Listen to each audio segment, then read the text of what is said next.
Today's shout out goes to Will's Cool World, and he does a few audiobooks as well. And if you're watching this, please consider subscribing on the march to get 100 subscribers. Thank you. Here it is. Enid Blyton, The Mystery of the Burnt Down Cottage.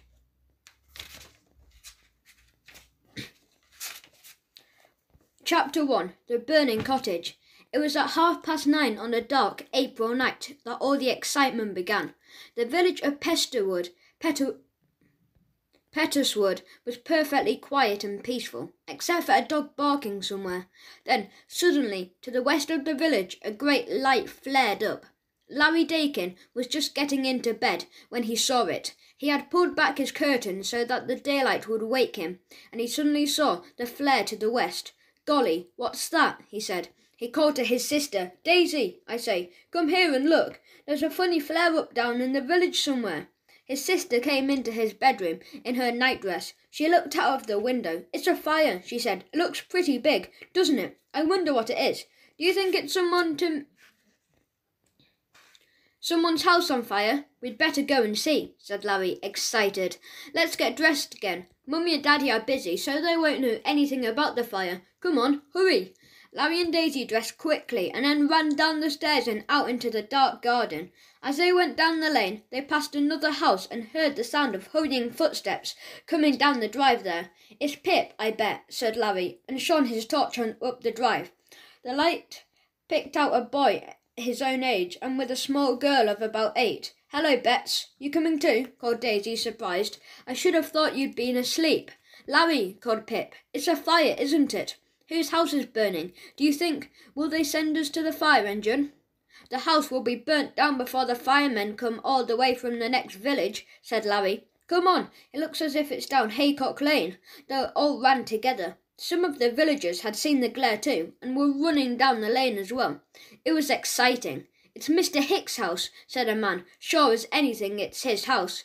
They all poured down to an end of the lane. The glare became higher and brighter. "It's not the house," cried Larry. "It's the cottage he works in." "In the garden, his workroom. Golly, there won't be much left in it." There certainly wouldn't. The place was old, half-timbered and thatched, and the dry straw roof was blazing strongly. Mr. Goon, the village policeman, was there, directing men to throw water on the flames. He saw the children and shouted at them, "Clear off, you! Clear off!" "That's when he always says to the children," said Betts. "I've never heard of him say anything else." It was not the least use throwing pails of water on the flames. The policeman yelled for the chauffeur. "Where's Mr. Thomas? Tell him to get out in the hosepipe he used to clean the car." "Mr. Thomas has gone to fetch the master," shouted a woman's voice. "He's gone to the station to meet the London train." It was Mr. Minns, the cook, speaking. She was a comfortable-looking person who was in a very scared state now. She filled pails of water from a tap, her hands trembling. "It's no use," said one of the villagers. "Can't stop the fire now. It's got too big a hold." "Someone's phoned for the fire engine," said another man. "But by the time it gets here, the whole place will have gone." "Well, there's no fear of the house catching," said the policeman. "Wind's in the opposite direction, luckily. My word, what a shock of Mr. Hick when he comes home." The 4 children watched everything with excitement. "It's a shame to see such a nice little cottage go up in flames," said Larry. "I wish they'd let us do something. Throw water, for instance." A boy about the same size as Larry ran up with a pail of water and threw it towards the flames, but his aim was bad and some of it went over Larry. He shouted at the boy, "Hey you, some of that went over me. Look at what you're doing, for goodness sake." "Sorry, old boy," said the boy in a funny drawling sort of voice. The flames shot up and lit the whole garden well. Larry saw that boy was plump, well-dressed and rather pleased with himself. "He's the boy who has come to live with his father and mother in the hotel opposite," said Pip, in a low voice to Larry. "He's awful, thinks he knows everything, and he has so much pocket money, he doesn't know what to do with it." The policeman saw the boy carrying the pail. "Here you," he yelled, "clear off. We don't want children getting in the way." "I am not a child," said the boy indignantly. "Can't you see I am helping?" "You, clear off," said Mr. Goon. A dog suddenly appeared and barked around the policeman's ankles in a most annoying way. Mr. Goon was angry. He kicked out at the dog. "This your dog?" he called to the boy. "Call him off." The boy took no notice, but went to get another pail of water. The dog had a wonderful time round Mr. Goon's trousered ankles. "Clear off," said the policeman, kicking out again. Larry and the others chuckled. The dog was a nice little thing, a black Scotty, very nimble on his short legs. "He belongs to that boy," said Pip. "Here's a topping dog, absolutely full of fun. I wish he was mine." A shout of sparks flew up into the air as part of the straw wreath fell in. There was a horrible smell of burning and smoke. The children moved back a little. There came the sound of a car down the lane. A shout went up, "Here's Mr. Hick." The car drew up in the drive by the house. A man got out and ran down the garden to where the burning cottage stood. "Mr. Hick, sir, sorry to say your workroom is almost destroyed," said the policeman. Did our best to save it, sir, but the fire got too big a hold. "Any idea what caused the fire, sir?" "How am I to know?" said Mr. Hick impatiently. "I've only just got back from London train. Why wasn't the fire engine sent for?" "Well, sir, you know it's in the next town," said Mr. Goon, "and by the time we knew of the fire, the flames were already shooting through the roof. Do you happen to know if you had a fire in the grate this morning, sir?" "Yes, I did," said Mr. Hick. "I was working here early this morning, and I had kept the fire in all night. I was burning wood, and I dare say that after I left a spark flew out and set light to something. It may have smouldered all afternoon without anyone knowing. Where's Mrs. Minnis, my cook?" "Here, sir," said poor trembling Mrs. Minns. "Oh, sir, this is a terrible thing, sir. You never liked me to go into your work cottage, sir, so I didn't go in, or I might have seen that fire was starting." "The door was locked," said the policeman. "I tried it myself, before the flames got round to it. Well, there's the last of your cottage, sir." There was a crash of half-timbered walls fell in. The flames rose high, and everyone stepped back, for the heat was terrific. Then Mr. Hicks suddenly seemed to go mad. He caught hold of the policeman's arm and shook it hard. "My papers," he said in a shaking voice. "My precious old documents. They were in there. Get them out, get them out." "Now, sir, be reasonable," said Mr. Goon, looking at the furnace not far from here. "No one can save anything at all. They couldn't from the beginning." "My papers," yelled Mr. Hick, and made a dart towards the burning workroom, as if he meant to search in the flames. Two or three policemen had to pull him back. Now, sir, don't do anything silly," said the policeman anxiously. "Were they very valuable papers, sir?" "Can't be replaced," moaned Mr. Hick. "They are worth thousands of pounds to me." "Hope they're insured, sir," said a man nearby. Mr. Hick turned to him wildly. Yes, they're insured, but money won't repay me for losing them." Bets did not know what being insured was. Larry told her quickly. "If you have anything valuable that you are afraid might be stolen or burnt, you pay a small sum of money to an insurance company each year, and then it does happen to be destroyed, the company will pay for the whole cost of your valuable belongings." "I see," said Bets. She stared at Mr. Hick. He still seemed very upset indeed. She thought he was a funny-looking man. He was tall and stooping, and had a tuft of hair that stuck out in front. He had a long nose and eyes hidden behind his spectacles. Bets didn't much like him. "Clear all these people away," said Mr. Hick, looking at the villagers and the children. "I don't want my garden trampled down all night long. There's nothing anyone can do now." "Right, sir," said Mr. Goon, pleased at being able to clear off so many people at once. He began to walk towards the watching people. "Clear off," he said. "Nothing to be done now. Clear off, you children. Clear off, everyone." The flames of the cottage were burning low now. The fire would burn itself out, and that would be the end. The children suddenly felt sleepy after their excitement, and their eyes smarted with the smoke. "Pooh, my clothes do smell of smoke," said Larry, disgusted. "Come on, let's get back home. I wonder if Mummy and Daddy are looking for us." Larry and Daisy walked up the lane with Pip and Bets behind them, whistling.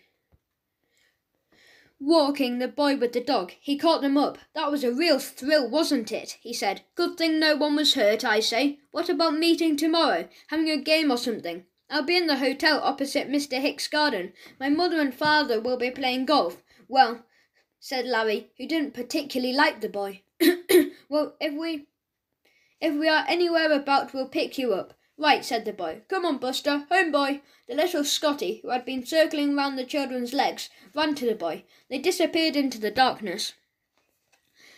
Conceited creature, said Daisy, speaking of the boy. Why should he think he want to know him? I say, let's all meet in your drive tomorrow, Pip, and go down to see what's left of the cottage, shall we? Right, said Pip, turning into the drive with Bets. Come on, Bets, I believe you are nearly asleep. Larry said. Daisy went up on the lane to their own home.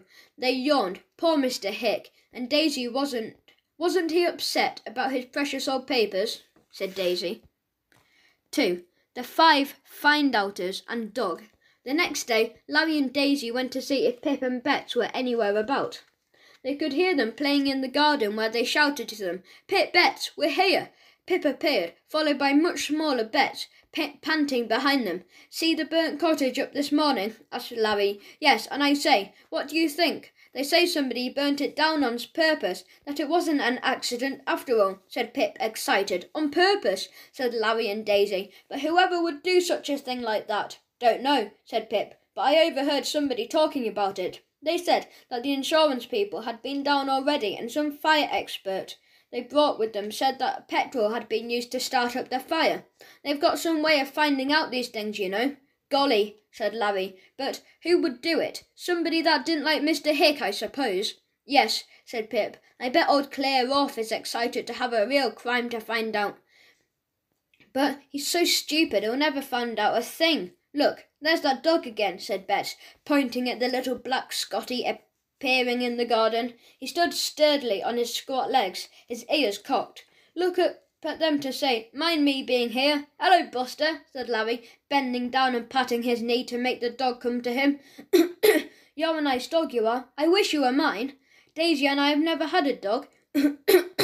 Nor have I, said Pip. Here, Buster. Bone Buster. Biscuit Buster. Woof, said Buster in a surprisingly deep voice for such a small dog. You must get him a bone and a biscuit, said Bets. He's trusting you and believing you, Pip. Go and get them for him. Pip went off with the squat little Scotty trotting beside him trustingly. Soon they were back, Buster carrying a bone and a big biscuit in his mouth. He sent them down on the ground and looked inquiringly at Pip. Yes, they're for you, old chap, said Pip. He's not a bit of a greedy dog, is he? He waits to be told before he begins things. Buster crunched up the bone and then swallowed the biscuit. They seemed to fill him up with joy, and he began to caper round about the children, inviting them to chase with him. They all thought him a wonderful little dog. It's a pity he has such a silly master, said Larry. Everyone giggled. Just as they were chuckling, they heard the sound of footsteps and saw Buster's master coming to join them.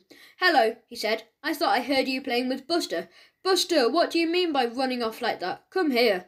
Buster bounced over to him in delight. It was quite plain that he adored the plump boy who owned him. Heard the news? Asked the boy, patting Buster, about someone having set fire to the workroom on purpose. Yes, said Larry. Pip told us. Do you believe it? Rather, said the boy. As a matter of fact, I suspected it before anyone else did. Fibber, said Larry at once, knowing by the conceited tone of the boy's voice that he hadn't suspected anything of the sort. Well, look here, said the boy. I've been staying in the hotel opposite Mr. Hick's garden, and last evening I saw a tramp wandering about there. I bet he did it. The others stared at him. Why should he do it? Asked Pip at last. Tramps don't go in and pour petrol over things and set them on fire just for fun. Well, said the boy, thinking hard, this tramp may have had a spite against Mr. Hick. You can't tell. Mr. Hick hasn't got a very good name about here for being good-tempered. He may have kicked the old tramp out of the place or something that very morning. The others thought about this. Let's go inside the summer house and talk, said Pip, feeling excited. This is a sort of mystery, and it would be fun if we could help solve it. The boy with Buster walked into the summer house too, without being asked. Buster scrambled onto Larry's knee. Larry looked pleased. When did you see this tramp? Asked Pip. About 6 o'clock, said the boy. A dirty old fellow he was too, in a torn mackintosh and a frightful old hat. He was sculling along the hedge. Buster saw him and tore out barking. Did you notice if he had a tin of petrol in his hand? Asked Larry. No, he hadn't, said the boy. He'd got a stick of some sort, that's all. I say, said Daisy suddenly. I say, I've got an idea. They all looked at her. Daisy was a great one for ideas, and usually she had good ones. What's the idea this time? Asked Larry. We'll be detectives, said Daisy. We'll set ourselves to find out who burnt the cottage. What's a detective? Asked 8-year-old Bets. It's somebody who solves a mystery, said Larry. Somebody who finds out who does a crime. Oh, a find-outer, said Bets. I'd love to be that. I'm sure I would make a very good find-outer. No, you're too little, Bets, said Pip. Bets looked ready to cry. We 3 older ones will be proper detectives, said Larry, his eyes shining. Pip, Daisy and me, the 3 great detectives. Can't I belong? Said the fat boy at once. I've got plenty of brains. The others looked at him doubtfully. His brains didn't show in his face, anyway. Well, we don't know you, said Larry. My name is Frederick Algernon Trotterville, said the boy. What are your names? Mine is Lawrence Dakin, said Larry, and I'm 13. Mine's Margaret Dakin, and I'm 12, said Daisy. I'm Philip Hilton, and aged 12. And this is Elizabeth, my baby sister, said Pip. The boy stared at him. You're none of you called by your names, are you? He said. Larry for Lawrence, Pip for Philip, Daisy for Margaret, and Bets for Elizabeth.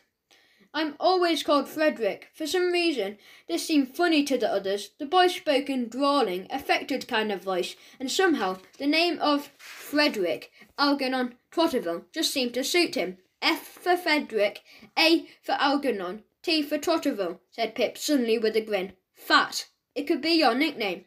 Frederick Algernon Trotterville looked rather cross at first, then he gave a grin. Your parents ought to have known better than to give you 3 names whose titles spelt fat, said Daisy. Poor old Fatty. Frederick Algernon sighed. He knew quite well that now he would be Fatty. He gazed at the little company of 4 friends. Can I belong to the detective club? He asked. After all, I did tell you about a tramp. It isn't a club, said Larry. It's just us 3 older ones banding together to solve a mystery. And me too, cried Bets. Oh, do say I can come too. You're not to leave me out. Don't leave her out, said Fatty unexpectedly. She's one little, but she might be some use, and I think Buster ought to belong too. He might be awfully good at smelling out hidden things. What hidden things? Said Larry. Oh, I don't know, said Fatty vaguely. You simply never know what you're going to find when you begin to solve a mystery. Oh, let's all belong, Fatty and Buster too. Please, cried Bets. Buster felt the excitement and began to whine a little, pawing at Larry with a small black foot.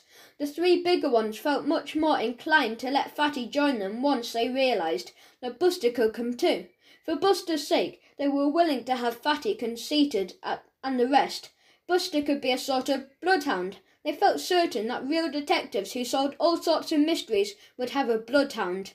Well, said Larry, we'll all belong and try to solve the mystery of the burnt cottage. With the 5 find-outers and dog, said Bets. Everyone laughed. What a silly name, said Larry.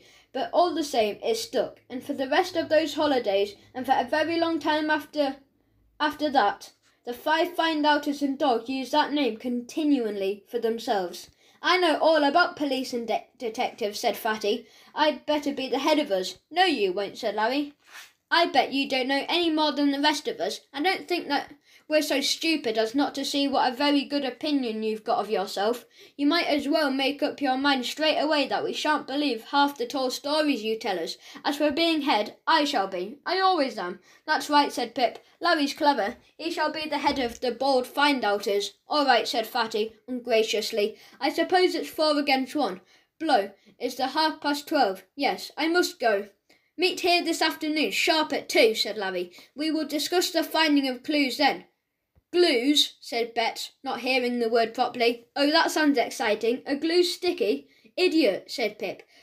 What use are you going to be in the find-outers? I simply can't imagine. Chapter 3. The First Meeting. At 2 o'clock sharp, the 5 find-outers and dog met together in Pip's big garden. Pip was waiting for them, and he led them to the old summer house. This had better be our headquarters, he said. We shall keep wanting to meet and discuss things, I expect. It's a good place for that because it's at the bottom of the garden and nobody can overhear us. They all sat down on the wooden bench that ran round the old summer house. Buster jumped up onto Larry's knee. Larry liked that. Fatty didn't seem to mind.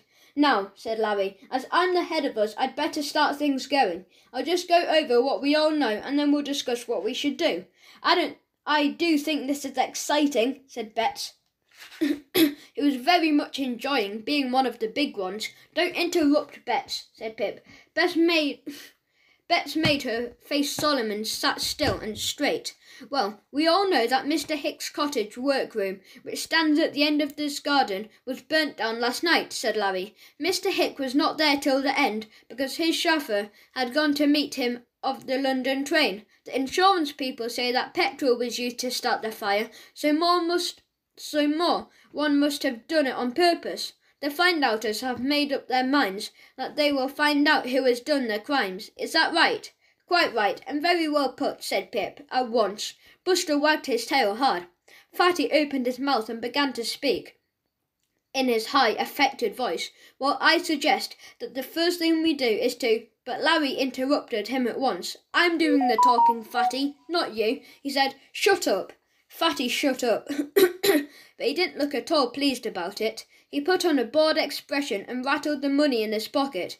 Now we must find out who did the crime, is to discover who, if anyone, was near the workroom or in the garden that evening, said Larry. Fatty tells us he saw a tramp. Well, we must find that tramp and somehow try to discover if he had anything to do with the fire. There's Mr. Minns, the cook, too. We must find out about her. Oughtn't we find out if anyone had spite against Mr. Hick? Put in Daisy. People don't go burning down cottages just for fun. It might have been done to pay Mr. Hick out for something, you don't think? That's a very good point, Daisy, said Larry. That's one of the things we will have to discover, who had a spite against Mr. Hick.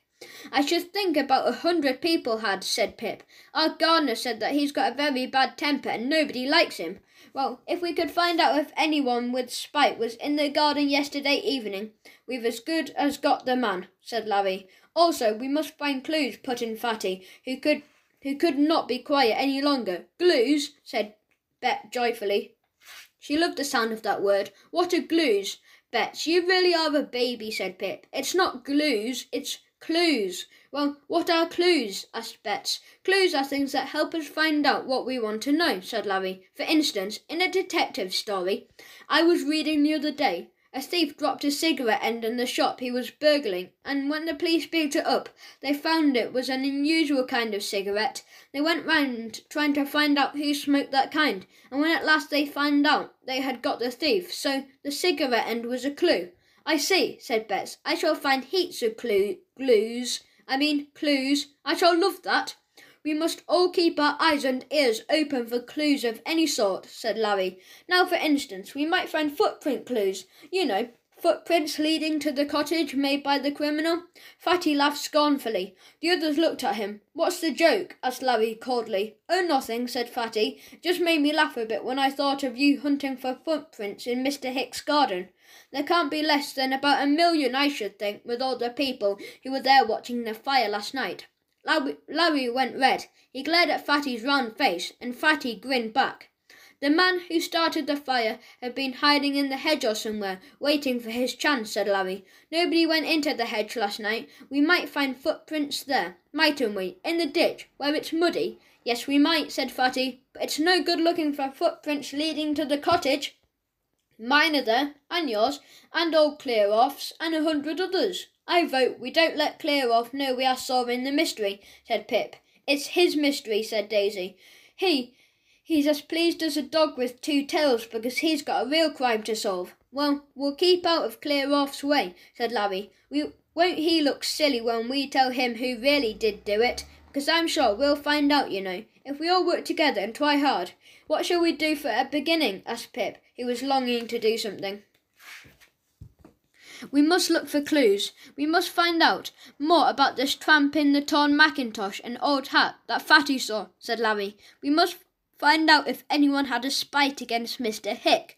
We must find out if anyone had the chance of getting into the workroom that day to set fire to it. It wouldn't be a bad idea to talk to Mrs. Minns, the cook, said Daisy. She would know if anyone had been about that day. And hasn't Mr. Hick got another manservant behind his chauffeur? Yes, he's got a valet, but I don't know his name, said Larry. We'll find out with him too. Golly, we've got a lot to do. Let's all go and look for clues first, said Bets, who quite thought she would find all kinds of things round and about the burnt cottage, which would tell at once who's the wrongdoer might be.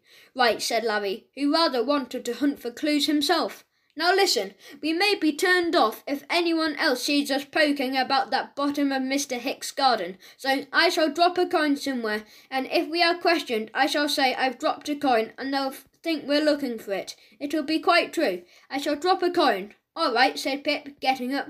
Come on, let's go now, and after that I shall think the next thing to do is for one of us to go and have a talk with Mrs. Minns. I bet she'll be glad enough to jabber about everything. We might learn a lot of useful things from her. Buster leapt down from Larry's knee, his tail wagging. I believe he understood every word, said Betts. He's just as keen to look for glues as we are. You and your glues, said Larry, laughing. Come on, find-outers. This is going to be exciting. Chapter 4. Clues and Clear Off.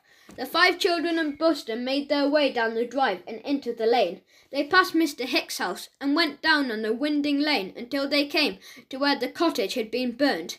There was a tiny wooden gate that opened on to the overgrown path leading to the cottage. The children planned to go down that because then, they hoped, nobody would see them. There was a horrid smell of smoke and burning still in the air. It was still April day, very sunny and warm. Celandines lay in the golden sheets everywhere. The children opened the wooden gate and went up the overgrown path. There stood what was left of the workroom, a ruined, blackened heap. It had been a very small cottage, once 2-roomed, but the dividing wall had been taken down by Mr. Hick, and there had been one big room suitable for him to work in. Now, said Larry, half whispering, we've got to look about and see if we can find anything to help us. It was plainly no use to look about where all the watchers had been the night before. The garden was completely trampled down just there, and the criss-cross of footprints was everywhere. The children separated and very solemnly began to hunt about alongside the overgrown paths to the cottage, and in the tall hedges that overhung the ditches in the bottom of the garden. Buster looked too, but as he had a firm idea that everyone was hunting for rabbits, he put his nose down each rabbit hole and scraped violently and hopefully. It always seemed to him a great pity that rabbits didn't make their holes big enough for dogs. How easy, then, to chase a scampering bunny. Look at Buster hunting for clues, said Pip, with a giggle. The children looked for footprints. There were none on the path. They looked about in the celandines that grew in their hundreds beside the path, but there was nothing to be seen there either. Pip wandered off to a ditch over which hung a drooping hedge of bramble and wild rose, and there he found something. He gave a low and excited call to the others. Here! I say, come here! I found something! At once, everyone crowded over to him. Buster, too, his nose quivering. What is it? Said Larry. Pip pointed into the muddy ditch beside him. Nettles grew there, and they were trampled down. It was plain that someone had stood there in the ditch, and the only reason for standing in nettles in a muddy ditch was to hide. But that's not all, said Pip, excited. Look, here's what the person came in and went out. He pointed to the hedge behind, and the children saw a gap there, with a broken and bent spray and twigs, showing there someone had forced his way in and out. Ooh, said Daisy, her eyes very wide. Is it a clue, Larry? A very big one, said Larry, pleased. Pip, have you seen any footprints? Pip shook his head. The man who hid there seemed to tread on the nettles all the time. He said, Look, can you see where he went? Keeping in the ditch. See where the nettles are broken down? The children cautiously followed the broken down patches of nettles. The ditch curved round to see the back of the cottage, but there, unfortunately, so many people had trampled the night before that it was impossible to pick out any footprints and say, those are the man's. Well, look here, although we can't find any footsteps in the garden that belong in the hiding man, we might be able to find some on the other side of the hedge, said Fatty. What about us all squeezing through that gap where the man got in and out and seeing if we can spy anything on the other side? They all scrambled through the hole in the hedge. Fatty was the last. His eye caught sight of something as he squeezed through. It was a bit of grey flannel caught on a thorn. He gave a low whistle and clutched at Larry, who was just in front of him. He pointed to the scrap of flannel. "The man tore his coat as he got through this gap," he said. "See that? My word, we are getting on. We know that the man wore a grey flannel suit now." Larry carefully took the scrap of grey rag from the thorn.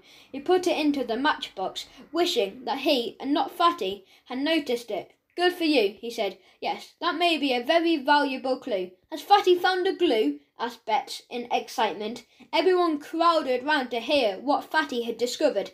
Larry opened the matchbox and showed the bit of grey flannel.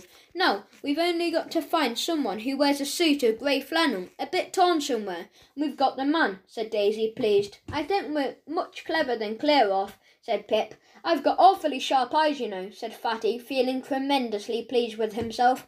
"Fancy, no one but me saw that. I really have got brains." "Shut up," said Larry. "It was just chance, that's all, that you saw it." He put the scrap back into his matchbox. Everyone felt a bit excited.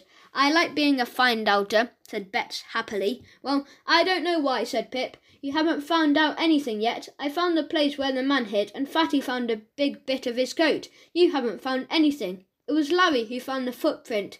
He found it quite by accident. The gap in the hedge led to the grassy field, where it was impossible to see any prints at all. But the farmer had been along and taken a few squares of turf from a certain part, and at one side near the edge was a distinct footprint. "It's the farmer's, I expect," said Pip, when Larry showed it to him. "No, there's the farmer's print," said Larry, pointing to a big hobnailed print, which appeared up and down the bare patch.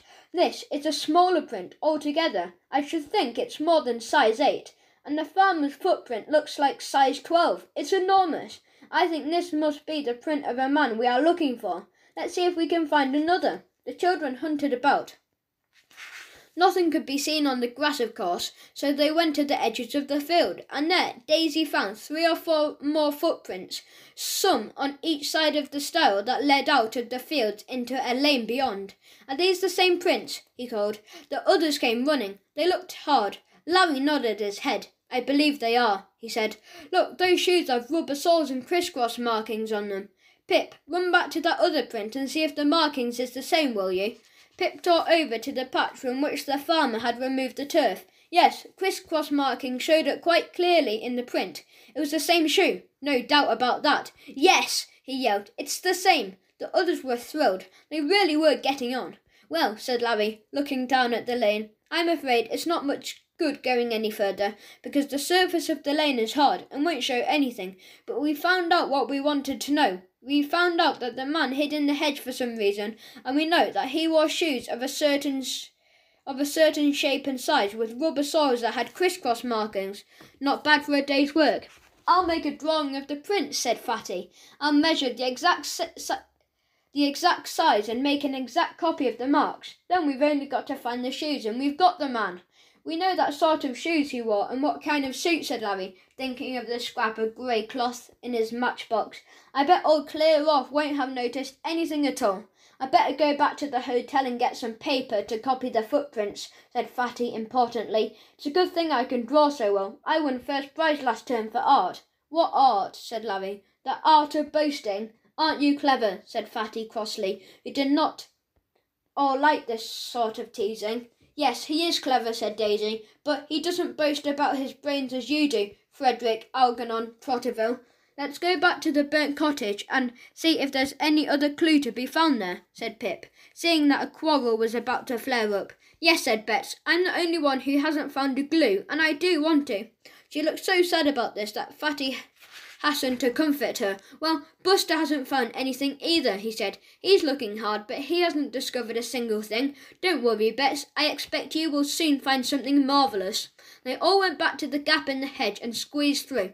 Fatty went off to the little hotel opposite the garden to get a piece of paper and a pencil. The others stood and stared at the ruined cottage. "What are you doing here?" suddenly said a rough voice. "Clear off."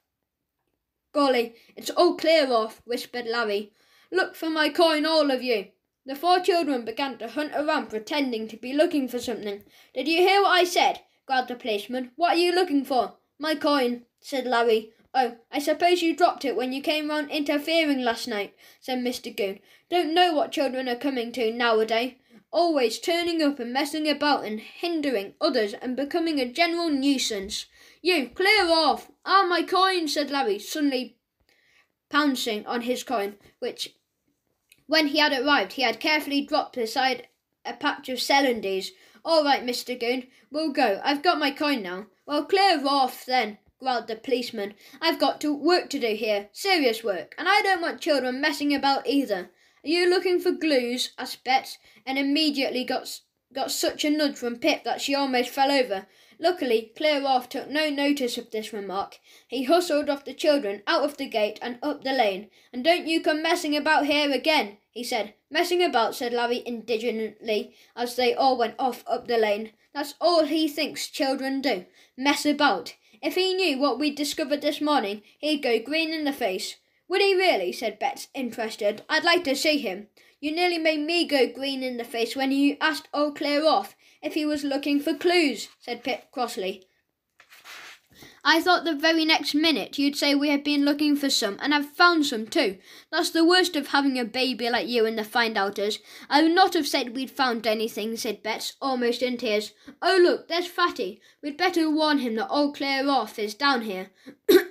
They stopped Fatty and warned him. He decided to go down and do his measuring and copying later on. He didn't at all like old Clear Off. Neither did Buster. It's tea time anyway, said Larry, looking at his watch. Meet tomorrow morning at 10 o'clock in Pip's summer house. We've done awfully well today. I'll write up notes about all our clues. This is getting very exciting. Chapter 5. Fatty and Larry learn a few things. At 10 o'clock the next morning, the 5 children and Buster were once again in the old summer house. Fatty looked important. He produced an enormous sheet of paper on which he had drawn the right and left footprint, life-size, with all its criss-cross markings on the rubber sole. It was really very good. The others stared at it. Not bad, is it? Said Fatty, swelling up with importance, and as usual making a bad impression on the others by boasting. Didn't I tell you I was good at drawing? Larry nudged Pip and whispered in his ear. Pull his leg a bit, he said. Pip grinned and wondered what Larry was going to do. Larry took the drawing and looked at it solemnly. Quite good, except I think you've got the tail a bit wrong, he said. Pip joined in at once. Well, I think the ears are the wrong shape too, he said. At least, the one on the right is. Fatty gaped and looked at his drawing to make sure it was the right one. Yes, it was a copy of the footprints, all right. Then, what were Larry and Pip talking about? Of course, they say that hands are the most difficult things to draw, said Larry, looking at the drawing carefully again, his head on one side. Now I think Fatty ought to learn a bit more about hands. Daisy tried to hide a giggle. Bets was most amazed and looked at the drawing, trying to discover the tail, ears and hands that Larry and Pip were so unaccountably chatting about. Fatty went purple with rage. I suppose you think you're being funny again, he said, snatching the drawing out of Larry's hand. You know quite well this is a copy of the exact footprints. Golly, so that's what it is, said Pip, in an amazed voice. Of course, Larry. How could we have thought they were anything else? Daisy went off in a squeal of laughter. Fatty folded up the paper and looked thoroughly offended. Buster jumped up onto his knee and licked his master's nose. Bets put everything right in her simple manner. Well, she said, astonished. It was all a joke, wasn't it, Larry? I looked at the drawing and could quite well see it was a really marvellous copy of those footprints we saw. I couldn't imagine what you and Pip were talking about. Fatty, I wish I could draw as well as you can. Fatty had got up to go, but now he sat down again. The others grinned. It was a shame to tease poor old Fatty, but really, he did have such a great opinion of himself. I've just shortly written down a few notes about yesterday, said Larry, drawing a small notebook out of his pocket. He opened it and read quickly the list of clues that he already had. He held out his hands for Fatty's drawing. I think it had better go with the notes, he said. I'll keep both of the notes and the drawings and the scrap of grey cloth somewhere carefully together, because they may soon become important. Where shall we keep them? There's a loose board just behind you in the wall, in the summer house, said Pip eagerly. I used to hide things there when I was little, like Bets. It would be a fine place to put anything now. No one would ever think of looking there. He showed the others the loose board. Buster was most interested in it, stood up on the bench and scraped hard at it. The notebook The matchbox with the grey rag and Fatty's drawings were carefully put behind the loose board, which was then dragged into place again. All the children felt pleased to have a hidey-hole like that. "Now, what are our plans for today?" said Pip. "We must go on with solving this mystery, you know. We don't want the police to find out anything before we do." "Well, one or more of us must interview Mrs. Minns, the cook," said Larry. He saw that Bets did not understand what interviewing was. "That means we must go and see what the cook has to say about the matter," he explained. Bets nodded. "I could do that," she says. "You," said Pip scornfully, "you'd tell her right all that we had done and found everything. You can't even keep the very smallest of secrets." "I don't tell secrets now," said Bets. "You know I don't. I haven't told a single secret since I was 6 years old." "Shut up, you two," said Larry. "I think Daisy and Pip might go and see Mrs. Minns. Daisy is good at that sort of thing, and Pip can keep a lookout to see if that clear off or Mr. Hick do come along and guess what Daisy is doing." What shall I do, Larry?" asked Fatty, quite humbly for once in a way. "You and I could go and talk to the chauffeur, and Larry, he might let us out something that would be useful to us. He usually washes down the car in the morning." "What about me?" said Bets in dismay. "Aren't I to do anything? I'm a find-outer too." "There's nothing you can do," said Larry. Bets looked very miserable. Fatty was sorry for her. We shan't want Buster with us," he said. "Do you think he could take him for a walk over the fields? He just loves a good rabbity walk." "Oh yes, I could do that," said Bets, brightening up at once. "I should like that, and you never know, I might find a glue on the way." Everyone laughed. Bets simply could not remember the way to pronounce that word. "Yes, you and go and find a really important glue," said Larry. So Bets set off with Bust at her heels. She went down the lane towards the fields, and the others heard her telling Buster that he could look for rabbits and she would look for glues. "Now then, to work," said Larry, getting up Daisy. "You and Pip go down to Mrs. Minns." "What excuse shall we give for going to see her?" asked Daisy. "Oh, you must think of something yourself," said Larry. "Use your brains. That's what detectives do." "Pip will think of something if you can't." "Better not all go down the lane together," said Pip. "You and Fatty go first and see if you can find the chauffeur at work, and Daisy and I will come a bit later." Larry and Fatty went off. They walked down the lane and came to Mrs. Hick's house, which stood good way back down its drive. The garage was at the side of the house. A loud whistling came from that direction, and the sound of water. "He's washing the car," said Larry in a low voice. "Come on, we'll pretend we want to see someone who doesn't live here, and then ask if he'd like us to help him." The boys went down the drive together. They soon came in sight of the garage, and Larry went up to the young man who was hosing the car. "Morning," he said. "Does Mrs. Thompson live here?" "No," said the young man. "This is Mr. Hick's house." "Oh," said Larry, in a vexed tone. Then he stared at the car. "That's a fine car, isn't it?" he said. "Yes, it's a Rolls-Royce," said the chauffeur. Fine to drive. She's very dirty today, though. I've got all my work cut out to get her clean before the master wants her this morning." "We'll help you," said Larry, eagerly. "I'll hose her off for you. I often do it for my father." In less than a minute, the two boys were together, helping the young chauffeur, and the talk turned on to the fire. "Funny business, that fire," said the chauffeur, rubbing the bonnet of the car with a polishing cloth. "The master was properly upset about losing those valuable papers of his, and now they have said it was a put-up job. Someone did it on purpose. Well, Peeks did say that it was a wonder no one had given Mr. Hick a slap on the face for the way he treats everybody." "Who's Peeks?" said Larry, pricking his ears. "Peeks was his manservant. Sort of valet and secretary mixed," said the chauffeur. "He's gone now. Went off the day of the fire." "Where did he go?" asked Fatty innocently. "Got kicked out," said the chauffeur. "Mr. Hick gave him his money, and he went. My word then was the final quarrel between them two." "Whatever about?" said Larry. "Well, it seems Mr. Hick found out that Peeks sometimes wore his clothes," said the chauffeur. "You see, he and the master were much of a size, and Peeks used to find himself a bit. I've seen him prance out in Mr. Hick's dark blue suit and his blue tie with the red spots and his gold-topped stick too."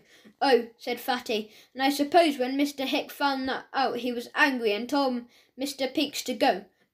Was Mr. Peeks very upset?" "You bet he was," said the chauffeur. He came out to me, and the things he said about the master would make everybody's ears burn.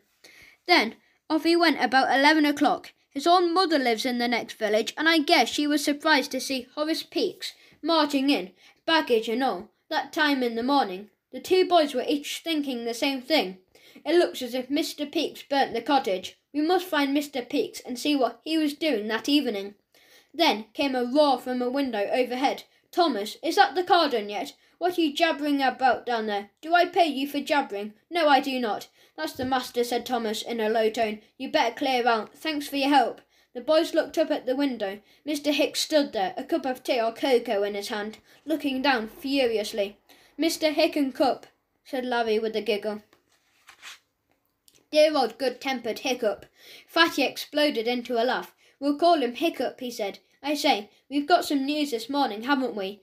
I bet it was Mr. Peaks, Larry. I bet it was. I wonder how Daisy and Pip are getting on, said Larry, and they went down the drive. I believe I can hear them chattering away somewhere. I guess they won't have such exciting news as we have. Chapter 6.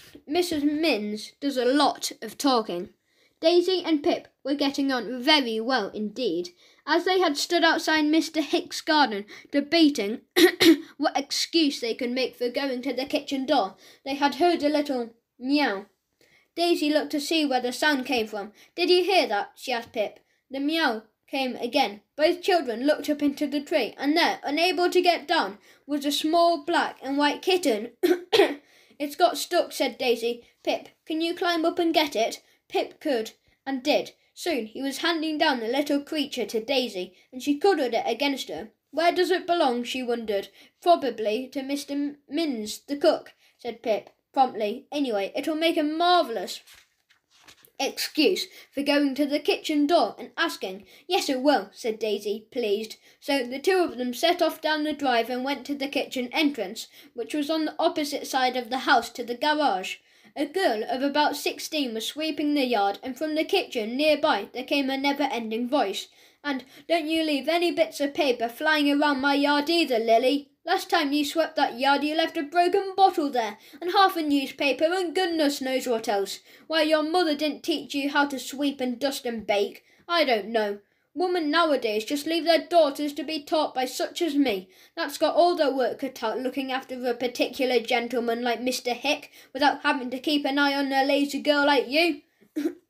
This was all said without a single pause. The girl didn't seem to be paying any attention at all, but went on sweeping slowly round the yard, the dust flying before her. Hello, said Pip. Does this kitten belong to you? Mrs. Minns, shouted the girl. Here's some children with the kitten. Mrs. Minns appeared at the door. She was a round, chubby woman, short and panting, with sleeves rolled up above her elbows. Is this your kitten? Asked Pip again, and Daisy held it out to show the cook. Now, where did it get to this time? Said Mrs. Minns, taking it and squeezing it against her. Sweetie, sweetie, here your kitten again. Why don't you look after it better? A large black and white cat strolled out of the kitchen and looked inquiringly at the kitten. The kitten meowed and tried to jump down. Take your kitten, sweetie, said Mrs. Minns. She put it down and ran to its mother. Isn't it exactly like its mother? Said Daisy. She's got two more, said Mrs. Minns. You come in and see them. Dear little sweets. Dogs I can't bear, but give me a cat and kittens and I'm happy. The two children went into the kitchen. The black and white cat had got into the basket, and the children saw 3 black and white kittens there too, all exactly alike. Oh, can I stay and play with them a bit? Asked Daisy, thinking it would be a marvellous excuse to stop and talk to Mrs. Minns. So long as you don't get into my way, said Mrs. Minns, dumping down a tin of flour on the table. She was going to make pastry. Where do you live? Not far away, just up the lane, answered Pip. We saw the fire the other night. That sent Mrs. Minns off at once. She put her hands on her hips and nodded her head till her cheek shook. What a shot that was, she said. My word, when I saw what was happening, anyone could have knocked me down with a feather. Both the children felt certain that nothing short of a bar of iron would ever knock Mrs. Minns over.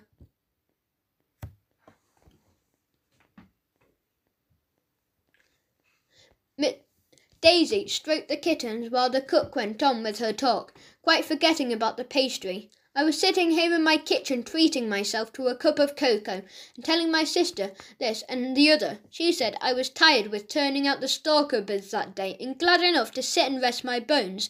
And suddenly my sister says to me, Maria, she says, I smell burning. The children stared to her, but Mrs. Minns was pleased to have such an interested audience. I said to Hannah, that's my sister.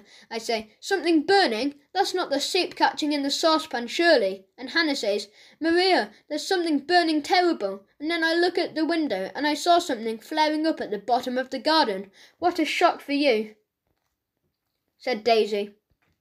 Well, I say to my sister, it looks as if the master's workroom is on fire. Glory be, I say. What a day this has been. First, Mr. Peaks gets the sack and walks out, baggage and all. Then Mr. Smelly comes along, and he and the master go for one another, hammer and tongs. Then that dirty old tramp comes, and the master catches him stealing eggs from the hen house. And now we've got a fire. The two children listened intently. All this was news to them. Goodness, there seems to have been quite a lot of quarrels and upsets on the day of the fire. Pip asked who Mr. Peake was. He was the master's man, his servant and secretary, said Mrs. Minns. Stuck-up piece of good he was. I never had much time for him myself. Good thing he went, I say, and I shouldn't be surprised if he had something to do with the fire either. But here, Lily had something to say. Mr. Peaks was far too much of a gentleman to do a thing like that, she said, clattering her broom into a corner. If you ask me, it's all Mr. Smelly. The children could hardly believe that anyone could be called by such a name. Is that his real name? Asked Pip. It surely is, said Mrs. Minns, and a dirty, neglected old fellow he is too. What his housekeeper can be about, I don't know. She doesn't mend him up at all. Sends him out with holes in his socks and tears in his clothes and his hat wanting brushing. He's a learned old gentleman too, so they say, and knows about old books and things than almost anyone in the country. Why did he and Mr. Hick quarrel? Asked Pip. Goodness knows, said Mrs. Minns. Always quarrelling they were. They both know a lot, but they don't agree about what they know. Anything. Old Mr. Smelly, he walks out of the house, muttering and grumbling, and bangs the door behind him so hard that my saucepans almost jump off the stove. But as far as him getting fire to the cottage, as Lily says, don't you believe a word of it. It's my belief he wouldn't know how to set light to a bonfire. It's that stuck-up Mr. Peaks who'd be spiteful enough to pay Mr. Hick back. You mark my words. He would not, said Lily, who seemed determined to stick up for the Valor. He's a nice young man, he is. You've got no right to say things like that. Mrs. Minns, now look here, my girl, said the cook, getting angry. If you think you can talk to me like that, you're mistaken. Telling me I've got no right to say this, that and the other. You just wait till you can scrub a floor properly and dust the tops of pictures and see a cobweb when it's staring at you in the face before you begin to talk big to me. I wasn't talking big, said poor Lily. All I said was, now, don't you start all over again, said Mrs. Minns, thumping on the table with the rolling pin, as if she was hitting poor Lily over the head with it. You go and get me the butter, if you can find out where you put it yesterday. And no more back chat from you, if you please. The children didn't want to hear about Lily's faults or when she put in the butter. They wanted to hear about the people that Mr. Hick had quarrelled with, and who might therefore have spite against him. It looked as if both Mr. Peaks and Mr. Smelly would have spites against him. And what about the old tramp too? Was Mr. Hick very angry with the tramp when he found him stealing the eggs? Asked Pip. Angry? You could hear him from all over the house and the garden too, said Mrs. Minns, thoroughly enjoying talking about everything. I said to myself, there's the master off again. It's a pity he doesn't use up some of his temper on that lazy girl Lily. Lily appeared looking sulky. The children couldn't help feeling sorry for her. The girl put her butter down on the table with a bang. Amy, try and break the basin, inquired Mrs. Minns. It's a bad girl you are today, a right down bad girl. You go and wash the back steps, madam. That will keep you busy for a bit. Lily went on, clanking a pail. Tell us what about the tramp, said Pip. What time did Mr. Hicks see him stealing the eggs? Oh, sometime in the morning, said Mrs. Minns. rolling out pastry with a heavy hand.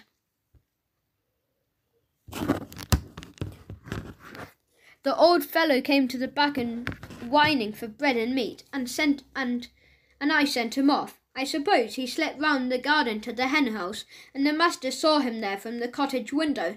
My word, he went for him all right, and said he'd call the police in. And the old tramp, he went flying by my kitchen door as if 100 dogs were after him. Perhaps he set fire to the cottage, said Pip, but Mrs. Minns would not have it that anyone had set fire to the cottage but Mr. Peaks. He was a sly one, she said. He'd come down at nights when everyone was in bed, and he'd go into the kitchen and take out a meat pie or a few buns or anything he'd mind to. Well, what I say is, if someone can do that, they'll set fire to a cottage too. Pip remembered with a very guilty feeling that once being terribly hungry, he had slipped down to the school kitchen and eaten some biscuits. He wondered if he also was capable of setting fire to a cottage, but he felt sure he could never do that. He didn't think that Mrs. Minns was right there. Suddenly, from somewhere in the house, there came the sound of a furious flow of words. Mrs. Minns cocked her head up, listened, and nodded. "That's the master," she said. "Fallen over something. I shouldn't wonder." Sweetie, the big black and white cat, suddenly flew into the kitchen, her fur up and her tail in the air. Mrs. Minns gave a cry of woe. "Oh, Sweetie, did he get under his feet again? Poor lamb, poor darling lamb." The poor darling lamb was tired under the table, hissing. The 3 kittens in the basket stiffened in alarm and hissed too. Mr. Hick appeared in the kitchen, looking extremely angry. "Mrs. Minns, I have once more fallen over that horrible cat of yours. How many more times am I to tell you to keep her under control? Why do you want to keep such an ugly and vicious animal? I cannot think," he said.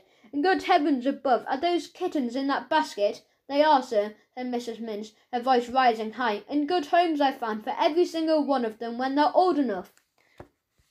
Mr. Hick then saw the 2 children and appeared just to be as displeased to see them as he had been to see the kittens. "What are these children doing here?" he asked sharply. "You ought to know better, Mrs. Minns, than to keep your kitchen full of tiresome children and wretched cats and kittens. Tell them to go." He marched out of the door, first setting down the empty cup and saucer he was carrying. Mrs. Minns glared after him. "For 2 pins I'd burn your precious cottage down if it wasn't already done," she called after Mr. Hick when he was safely out of hearing. Sweetie rubbed against her skirt, purring loudly. She bent down and stroked her. "Did the nasty man tramp on you?" she asked fondly. "Did he say nasty things about the dear little kittens?" "Never you mind, Sweetie. We'd better get going," said Daisy. "After that, Mr. Hick might want to hear what Mrs. Minns was saying and come back in a worse temper than ever. Thank you for all you've told us, Mrs. Minns. It was most interesting." Mrs. Minns was pleased. She presented Pip and Daisy with a ginger bun each. They thanked her and went bubbling over with excitement. "We've learnt such a lot that it's going to be difficult to sort it all out," said Pip. "It seems as if at least we've got 3 people might have done it, the crime, and really, if that's the kind of way that Mr. Hick usually behaves, I can't help feeling there must be about 20 people who would only be too glad to pay him back for something." Chapter 7. The Tramp, Clear Off, and Fatty. The 4 children met in the old summer house, all full of excitement. Bets and Buster were not yet back, but they couldn't wait for them to come. They had to tell their news. "We saw the chauffeur. He's called Thomas," said Larry. "He told us all about the valet called Mr. Peaks. He was chucked out on the day of the fire for wearing his master's clothes." "I'm sure he did the crime," said Fatty eagerly. "We must find out more about him. He lives in the village next to us." "Yes, but listen," said Daisy. "It might be old Mr. Smelly." "Who?" said Larry and Fatty in astonishment. "Mr. Smelly, yes," Daisy with a giggle. "We thought it couldn't be his real name too when we heard it." "But it is. Mr. Hiccup and Mr. Smelly," said Fatty unexpectedly. "What a lovely pair." Larry chuckled. "Daisy and Pip don't know about Mr. Hick and Cup," he said. He told them. They laughed. "It isn't really very funny, but it seems as if it is," said Daisy. At school, things seem like that sometimes too. We scream with laughter and afterwards it doesn't really seem funny after all. But do let us tell you about Mr. Smelly and the quarrel he had with Mr. Hiccup. She told Larry and Fatty all that Mrs. Minns had said. Then Pip told about the old tramp who had been caught stealing eggs. And then Daisy described how Mr. Hick himself had come into the kitchen and riled Mrs. Minns for letting her get under his feet. They had a proper quarrel, said Daisy, and Mrs. Minns actually called after Mr. Hick, and she said she felt like burning down the cottage if it hadn't already been done. Golly, said Larry, surprised.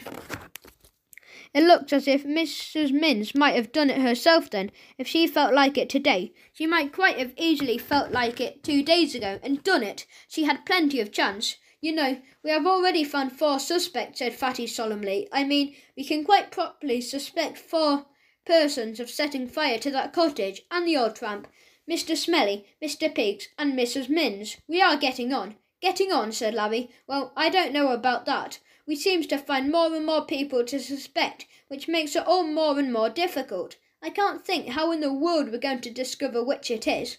We must find out the movement at the 4 suspects, said Fatty wisely. For instance, if we find out that Mr. Smelly, whoever he is, spent the evening of the day before yesterday 50 miles away from here, we can rule him out. And if we find that Horace Peaks was at home and his mother all that evening, we can rule him out, and so on.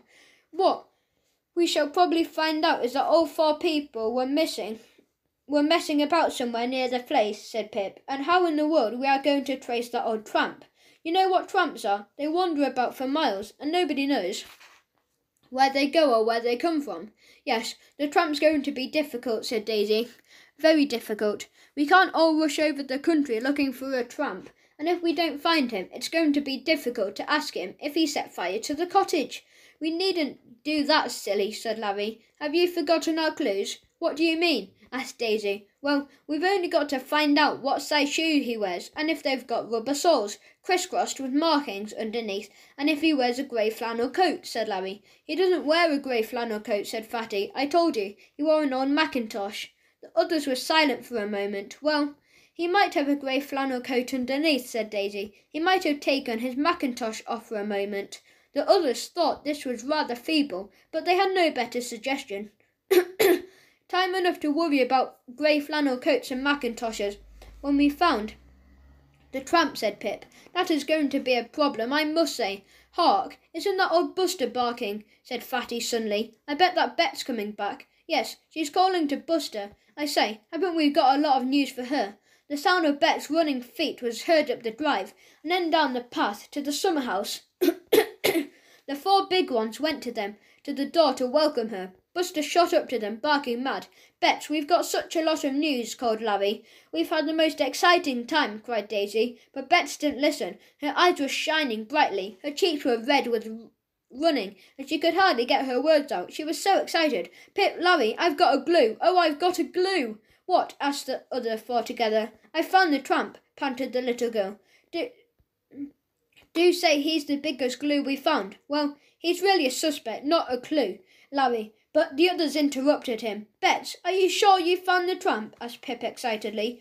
Golly, we thought that would be almost impossible. Where is he? Demanded Fatty, ready to go after him immediately. How do you know it's the tramp? Cried Daisy. Well, he was wearing a dirty old mackintosh and a terrible old hat with a hole in the crown, said Bets, just like Fatty said. Yes, that hat didn't have a hole in the crown, said Fatty. Bets, where is this fellow? Well, I went for a walk with Buster, as you know, said Bets, sinking down on the grass, tired out with running. He's a lovely dog to take for a walk, because he's so interested in everything. Well, we went down to the lane, into the fields, and along by the river, ever so far. We came to a field where sheep and lambs were there, and there was a hayrick nearby. Buster barked a little, as if he wanted to tell about it all too. Bets put her arms around him. It was Buster who found the tramp. Wasn't it, darling? You see, I was walking along and suddenly Buster went all stiff and the hairs rose up along the back of his neck and he growled. Oh, said Buster obligingly. He honestly understands every word, doesn't he? Said Bets. Well, Buster went all funny like that and then he began to walk stiffly towards the hayrick. You know, just as if he had a bad Rheumatism or something. Animals always walk like that when they are suspicious or frightened or angry, said Fatty, grinning at Bets. Go on, don't be so long-winded. I went with Buster, said Bets, as quietly as I could, thinking there might be a cat or something. The other side of the rick, but it was a tramp. Golly, said Larry, said Pip. And Pip whistled. You're a very good find-outer, said Fatty warmly. I did so badly want to find out something, said Bets. But I suppose, really and truly, it was Buster who did the finding, isn't it? Well, he would have found it if you hadn't taken him for a walk, said Larry. What was the tramp doing? He was asleep, said Bets. Fast asleep. He didn't even wake when Buster sniffed at his feet. His feet, said Pip. What sort of shoes did he have on? Did they have rubber soles? Bets looked dismayed. Oh, I never thought of looking, and I so easily could have seen, couldn't I, because he was fast asleep, but I was so excited at finding him that I just never thought of looking at his shoes. There's no time to be lost, said Pip, jumping up. He may still be fast asleep. We'd better go and have a look at him, and the shoes, and his clothes. Fatty can tell at once if he's the tramp he saw in Mr. Hicks' garden or not. Excited and rather solemn, the 5 find-outers and dog set off down the lane to the fields that ran beside the river. They went fast, in case the tramp had woken up and gone out on his way. It was so marvellous that Bets should actually have found him. They couldn't possibly risk losing him. They came to the rick. A gentle sound of snoring told them that the tramp was still there. Fatty picked up Buster and crept round the rick without making a sound. On the other side, curled up, well, like a tramp. He was an old fellow with a stubbly grey beard, shaggy grey eyebrows and a red nose, and long hair that strangled from under a terrible old hat. Fatty looked at him. He tiptoed back to the others. Yes, it's the tramp all right, he whispered, thrilled, but it's going to be difficult to pull aside his mackintosh to see if he's got a great coat underneath, and he's got his feet sort of curled up underneath him. We shall have to get right down on the ground to see what sort of sole his shoes have got underneath. I'll go and try, said Larry. You others keep Buster quiet here, and watch out in case anyone comes. Leaving the others on the far side of the rick, Larry crept round to the other side where the tramp slept. He sat down near him. He put out his hand to pull aside the old mackintosh to see if the man wore grey underneath.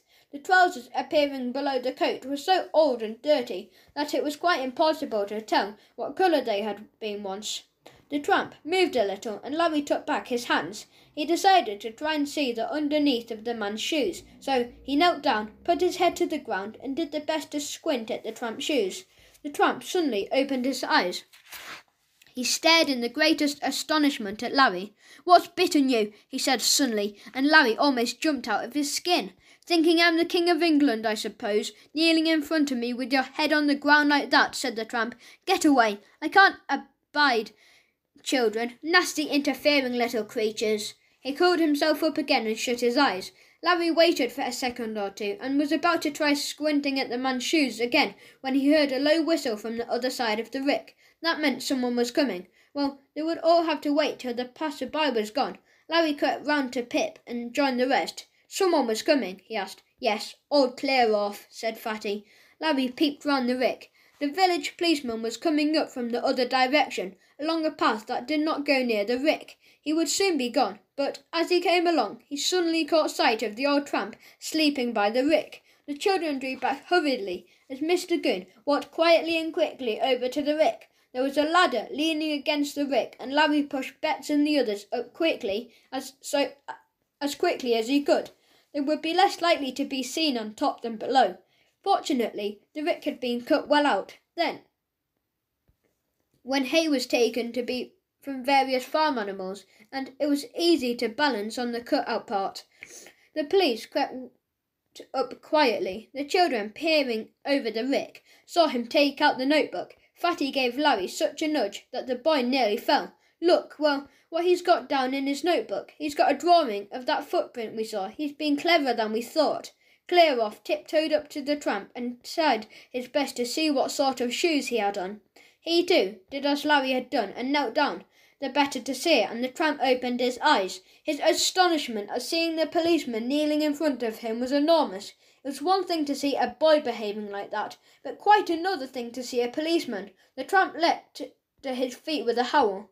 First it's a boy bowing down to me, and now it's a Bobby, he said, jamming his old hat down on the long grey hair. What's this all about? I want to see your shoes, said Clear-off. Well, see them then. Look at them. Well, laces and all, said the tramp, rapidly losing his temper. I want to see the soles, said the policeman, stolidly. And you're a cobbler or a policeman? Asked the tramp. Well, you show me the buttons on your shirts and I'll show you the soles of my shoes.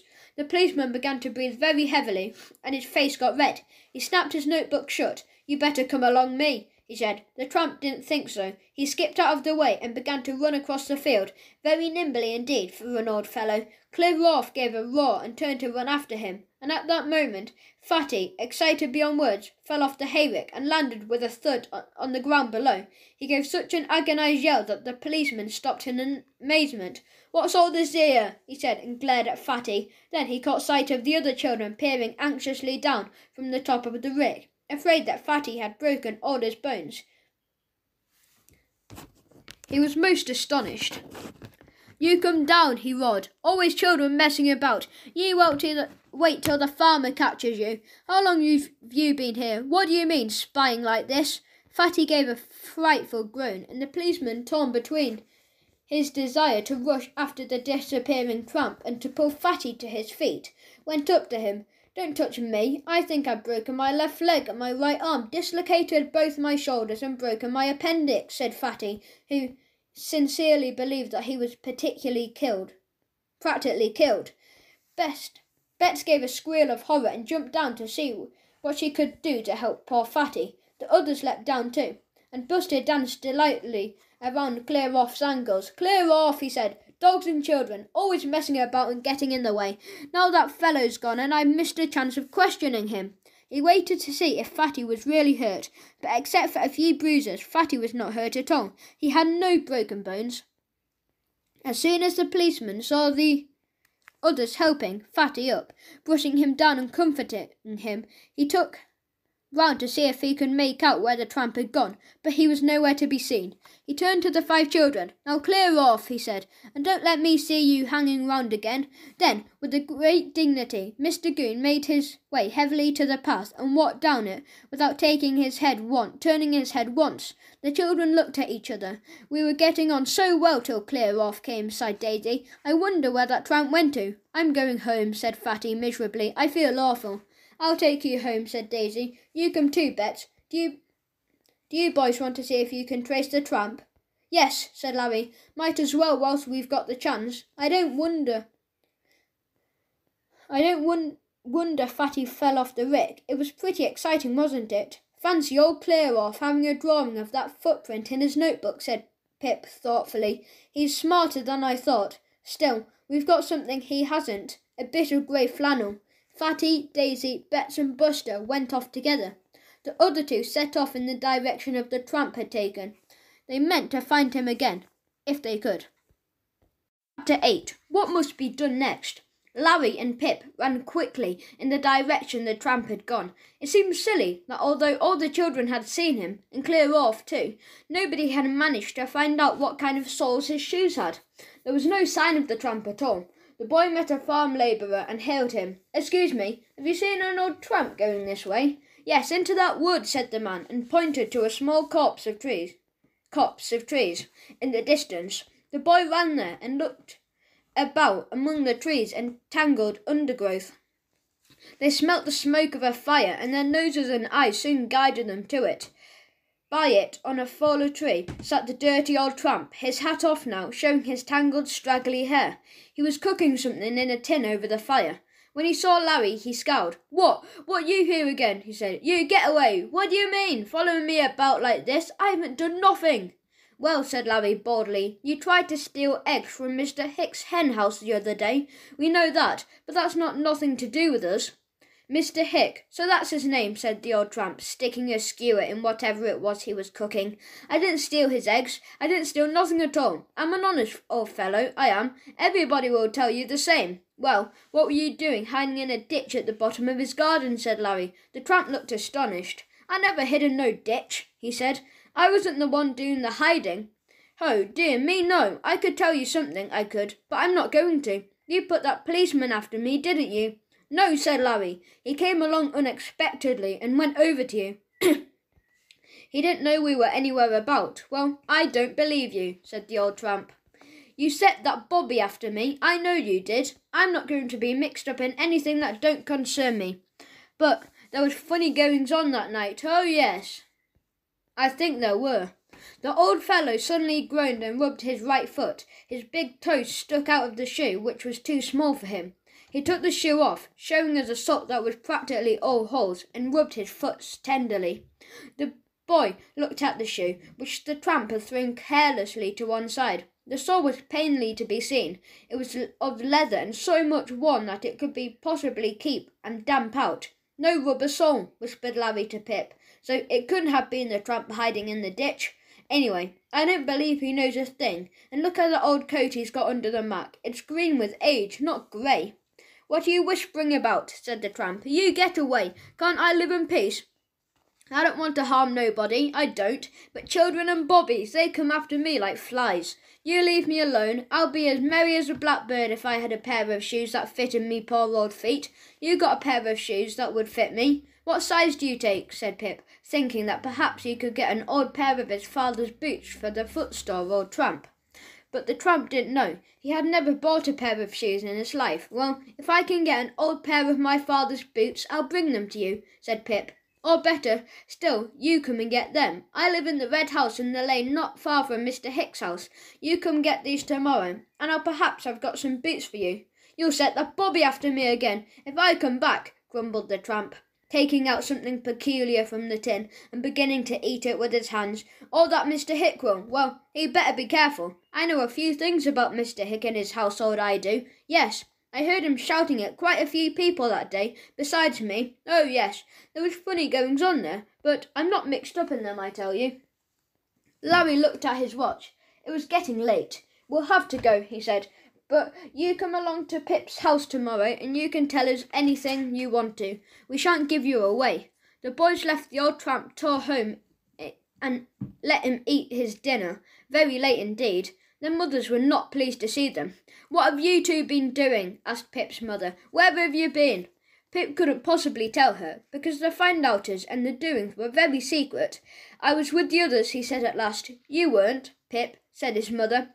"Bets and Daisy have been here a long time, and that boy too, whatever his name. Don't tell stories." "Well, I was with Larry," said Pip.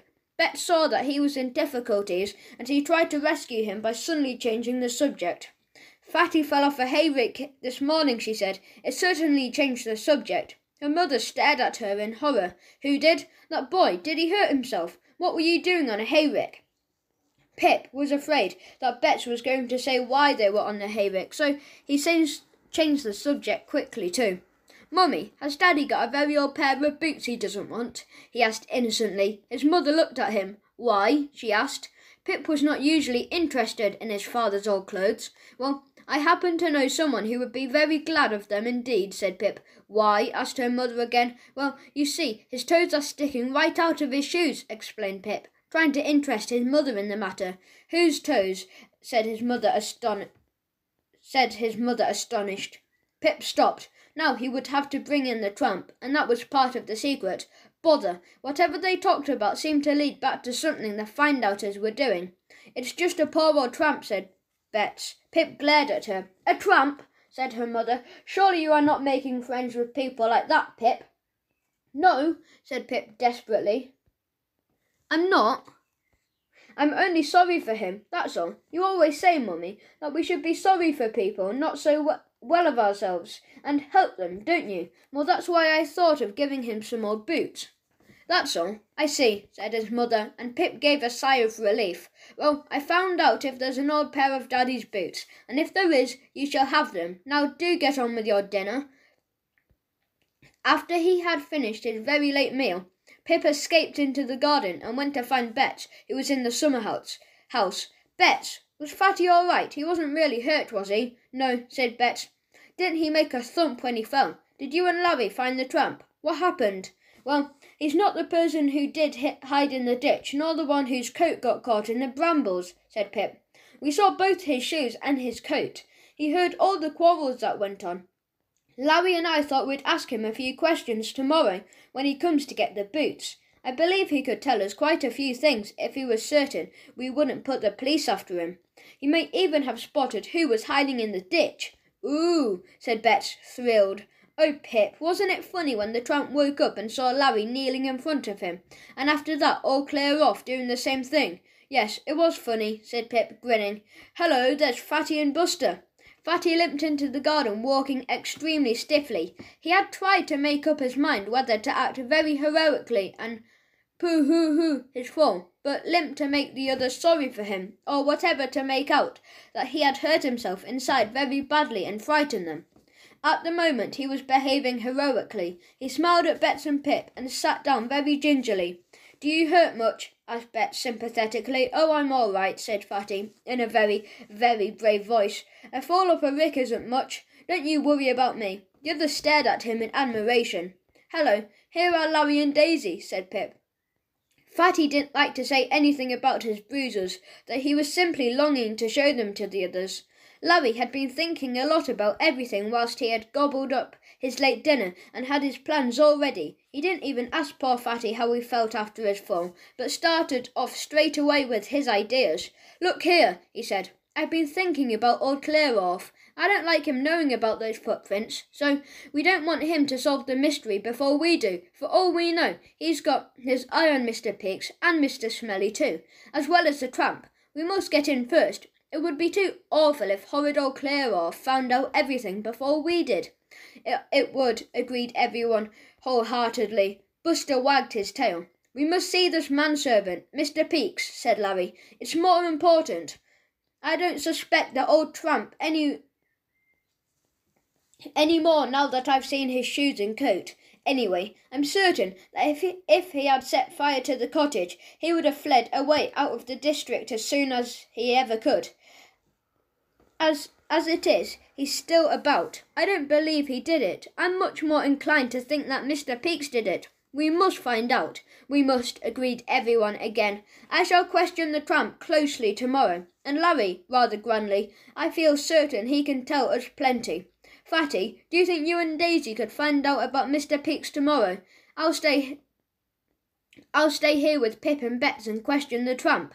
"Right," said Fatty and Daisy joyfully. If only they could get ahead of old Clearoff. They simply must beat him. Chapter 9. Lily comes into the story. Fatty really didn't want to do anything more that day, so Larry, Pip and Daisy left him in the garden with Bets and Buster reading quietly. They thought they would go down to Mr. Hicks's house and talk to Mrs. Minns again. "We ought really to find out if Mrs. Minns could have set fire to the cottage herself," said Larry. "I don't feel as if she did, but you can't go by feelings if you are a detective. Also, we must get Horace Peaks' address." "We'll take some fish for Sweetie the cat," said Daisy. "I think there was some left over that cook might let me have. Mrs. Minns will be awfully pleased to see us if we take a present for Sweetie." The cook gave her a fish head wrapped up in paper. Buster smelt it and wanted to follow Daisy, but Fatty held him firmly by the collar. "It's not good him coming," said Daisy. "He'd be sure to chase Sweetie, and then Mrs. Minns would chase us." They went down the lane together. "Leave me to do the talking," said Larry. Daisy laughed. "Don't you worry. It'll be Mrs. Minns who does it," she said. They arrived at the kitchen door and looked inside. Lily was there, writing a letter. She looked as if she had been crying. "Where's Mrs. Minns?" asked Larry. "Upstairs," said Lily. "She's in a bad temper. I upset a jug of milk all over her, and she keeps on saying I did it on purpose."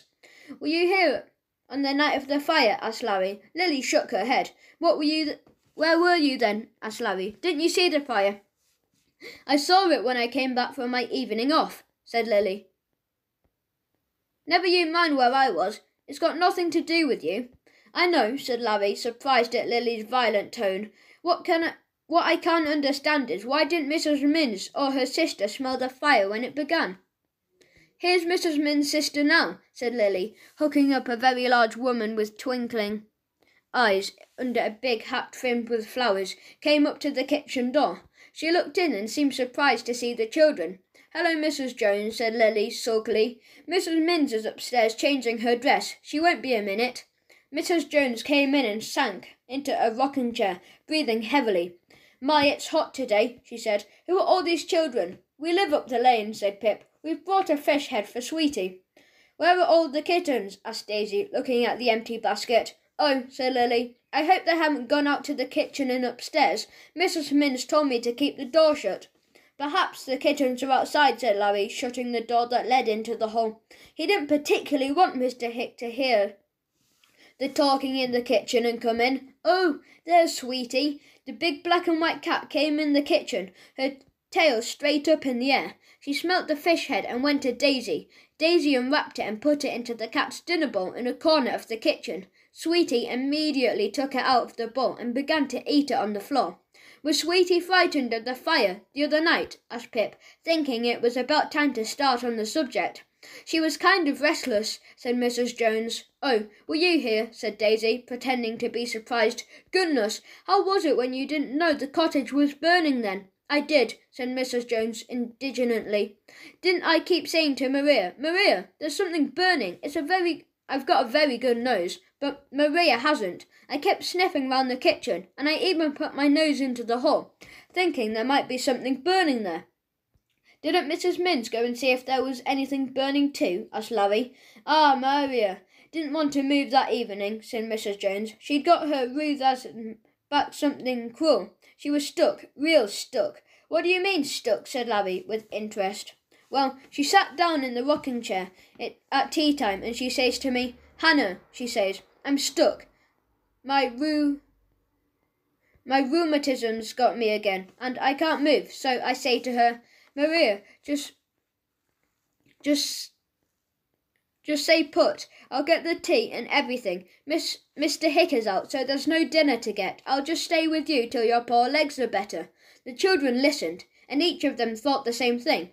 If Mrs. Minns was stuck in a chair all the evening with rheumatism, then she couldn't have set fire to the cottage. And didn't poor Mrs. Minns get up out of the rocking chair? Asked Daisy. Not till you really knew there was a fire, I mean. No, Maria just stayed put, said Mrs. Jones. It wasn't till me nose told me there was really something burning terrible that Maria got up. I went to the kitchen door and sniffed, and then I went into the garden, and I saw the flare down there. I shouted, There's a fire, Maria, and she turned as white as a sheet. Come on, Maria, I say, we've got to do something. But poor Maria, she can't get out of her chair, she's so stuck.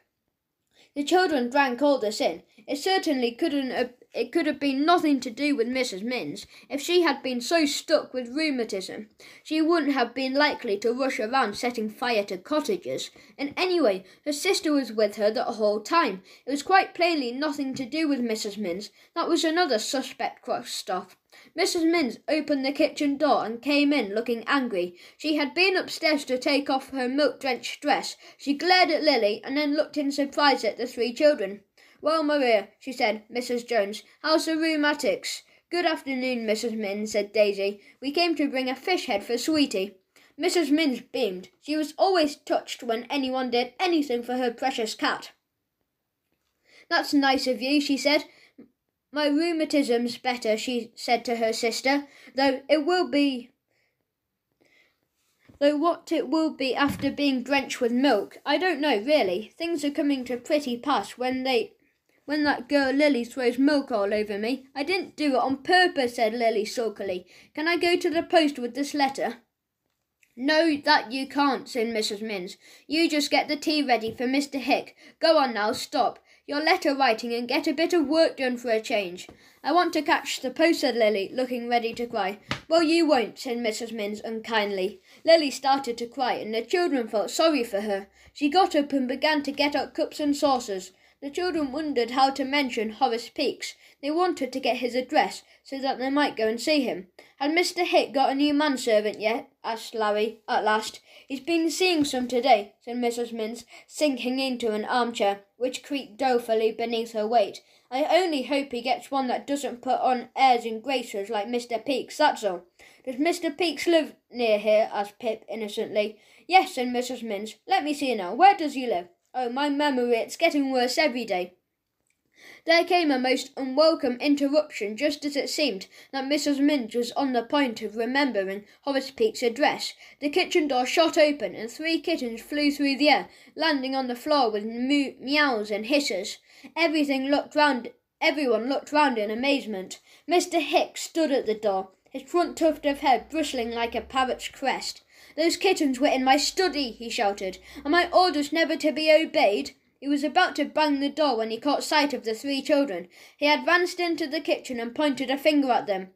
"Didn't I turn you out before? How dare you come here again?" Larry, Pip and Daisy got up and fled. They were not cowards, but really Mr. Hicks was so very fierce that it honestly seemed as if he might throw them out just as he had flung the kittens into the kitchen. They ran up the drive, but halfway to the gate Larry stopped. "Wait till old Hiccup has gone out the kitchen," he said. "We simply must get Horace Peake's address. We can't do anything about it till we know where he is." They waited for a minute or two, and then went back very cautiously to the kitchen. Mrs. Minns was talking to her sister, and Lily was still clattering about with the tea things. The children put their heads round the door. "What do you want now?" asked Mrs. Minns, good-naturedly. "My word, you ran away like frightened mice. Made me laugh to see you. You were just trying to think of Horace Peake's address when Mr. Hicks came in," said Larry. "Was I now?" said Mrs. Minns. "Well, it came into my mind in a flash, and now it's gone again. Let me see. She was thinking hard, and the children were waiting breathlessly when the sound of heavy footsteps came up to the kitchen door, and a loud knock was heard. Mrs. Minns went to the door. The children saw that it was Mr. Goon, the policeman. They never seemed to be able to get away from old Clearoff. "Morning, madam," said Clearoff to Mrs. Minns, and he took out his large black notebook. About this here fire. I think you've given me all the information I require, but I'd just like to ask you a few questions about that fellow Peakes." The children frowned at one another. So Clearoff was after Peakes too. "Do you know his address?" asked Clearoff, looking at Mrs. Minns out of his bulging pale blue eyes. "Well," said Mrs. Minns, "isn't that peculiar thing, Mr. Goon? I was just trying to think of his address at that very moment you knocked. These children wanted to know it." "What children?" said Clearoff, in surprise. Then they put his head in at the door and saw Larry, Daisy and Pip. "You again," he said in disgust. "Clear off! You kids are always popping up. You're a regular nuisance. What do you want Mr. Peake's address for? Just nosy, I suppose." The children said nothing. Mr. Goon pointed backwards with his thumb. "Go home," he said. "I've private business to do here. Clear off." There's nothing for it but to clear off, and the children did so, running up the drive to the gate. They were very angry. Just as Mrs. Minns was thinking of the dress, said Larry. "I hope she doesn't think of it until Clearoff," said Pip gloomily. "If she does, Clearoff will go and see Mr. Peake's before we do." "Blow," said Daisy. They all felt very disheartened. They were just going out of the gate when they heard a low whistle from the bushes nearby. They turned back to see who it was. Lily appeared, a letter in hand. She looked frightened but determined. "Will you post this letter for me?" she asked. "It's to Mr. Peake's, to warn him that people are saying he started the fire, but he didn't. He didn't. I know he didn't. You post the letter, will you?" There was a shout from the kitchen. "Lily, where are you?" Lily disappeared at once. The children ran out of the gate excited and surprised. They stopped behind a hedge when they had gone a little way, and examined Lily's envelope. It had no stamp on. The girl had forgotten it in a hurry. "Golly," said Larry, Here we've been all the afternoon trying to get Horace Peake's address and couldn't, and now, suddenly, it has just been presented to us, given into our hands." "What a bit of luck," said Daisy, thrilled. "I am pleased. The thing is, do we want Mr. Peake's to be warned?" said Larry. "You see, if he did the crime, he ought to be caught and punished. There's no doubt about that.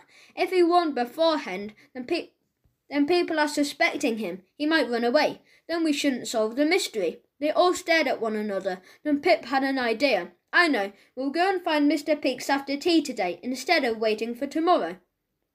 We'll see him and try to make up our minds if he did it or not. If we think he didn't do it, we'll give him Lily's letter." "Good idea," said the others, pleased. "And after all, we can't post a letter without a stamp, but we can deliver it by hand." They looked at the address. "Mr. H. Peake's, Ivy Cottage, Wilmer Green." "We'll go on our bikes," said Larry. "Come on, we must tell the others." Chapter 10. interviewing Mr. Horace Peaks. The three of them went back to Fatty and Bet's. Buster greeted them uproariously. "Hello," said Fatty. "How did you get on?" "Awfully badly at first," said Larry, "and then, right at the end, we had a slice of good luck." He told Bet and Fatty about the afternoon. They listened with the greatest interest. They all examined Mr. Peaks' address and were thrilled. "So now Pip and Daisy and I are going on our bikes to Wilmer Green," said Larry. "It's only about 5 miles, at least. We'll have tea first and then go." "I want to go too," said Bets at once. "I'd like to go, but I don't feel up to it," said Fatty. "You stay with Bets," said Pip. "We don't want to appear in a crowd. It might put Mr. Peaks on his guard." "You keep leaving me out," said Bet sadly. "No, we don't," said Larry. "Do you really want a job? Well, find out Mr. Smelly's address. See? Fatty will help you. It may be in the telephone book, or somebody may know it. We shall want his address tomorrow, because we must go and see him too. All the suspects must be interviewed." "2 of them are crossed off now," said Pip. "Mrs. Minns didn't do it, and I'm sure the tramp didn't either. That only leaves Mr. Smelly and Mr. Peaks. I do wish we could find someone wearing rubber-soled shoes with these markings. It would be such help." "I'll find out Mr. Smelly's address," said Bets joyfully, pleased at having something real to do. "I'll bring the telephone book out here to Fatty." The children were called in to tea and ran indoors to wash. They were soon sitting down eating bread and butter and jam. Larry and Daisy stayed to tea, but Fatty had to go back to the hotel as his mother was expecting him. After tea, Fatty came back and joined Bets. Larry and Pip and Daisy got out bicycles and cycled off. They knew the way to Wilmer Green quite well. "What excuse shall we make for asking to see Horace Peaks?" said Larry as they cycled quickly along. Nobody could think of a good excuse. Then Pip had an idea. "Let's go to the house and just ask for a drink of water," he said. If Mr. Peaks' mother is there, I expect she'll talk 19 to the dozen, and we may find out more than we want to know, which is where was Horace Peaks on the evening of the fire? If his mother says he was at home with her the whole evening, we can cross him off." "Good idea," said Larry. "And I'll tell you what I'll do. Just before we get to the house, I'll let the air out of the front tyre, see? And pumping up the bike will make a further excuse for staying and talking." "Right," said Pip. "I do think we are getting clever." After cycling for some time, they came to the village of Wilmer Green. It was a pretty place with a duck pond on which many white ducks were swimming. The children got off their bicycles and began to look for Ivy Cottage. They asked a little girl where it was, and then she pointed it out for them. It was a well set back from the road and backed on to the wood. The children rode to it, dismounted, and went into the old wooden gate. Larry had already let the air out of his front tyre, and it was almost flat. "I'll ask for the water," said Daisy. They went up to the door, which was half open. There was a sound of iron going thump, thump, thump. Daisy knocked on the door. "Who's there?" said a sharp voice. "Please could we have a drink of water?" asked Daisy. "Come in and get it," said the voice. Daisy opened the door wide and went in.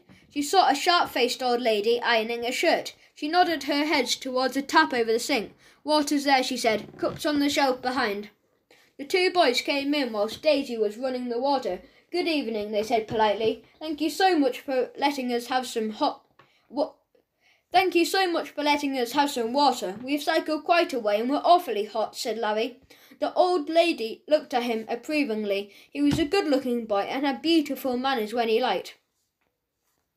"Where have you come from?"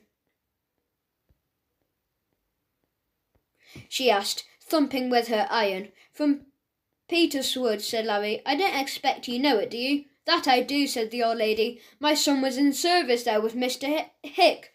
"Oh, how funny," said Daisy, sipping the cup of water. "We were down in Mr. Hick's garden the other night when there was a fire." "A fire?" said the old woman, startled. "What fire? I hadn't heard anything of that. Not Mr. Hick's house, surely?" "No, only his cottage workroom," said Pip. "No one was hurt, but surely your son would have told you about it, wouldn't he? Didn't he see it?" When was the fire?" asked the old lady. Pip told her. Mrs. Peaks stopped ironing and thought. "Well now, that was the day. Horace came home," she said. "That's why he didn't know anything about it. He'd had a quarrel with Mr. Hick and he gave notice. He got there in the afternoon and gave me a real start." Then he must have missed the fire, said Pip. I expect he was with you the whole evening, wasn't he? No, he wasn't, said Mrs. Peaks. We went out after tea on his bike, and I didn't see him again till it was dark. I didn't ask him where he went. I'm not one for poking and prying. I expect he was down at the Pig and Whistle playing darts. He's a rare one for darts, is our Horace. The children exchanged glances, so Horace disappeared after tea and didn't come back till dark. That seemed very suspicious indeed. Very suspicious.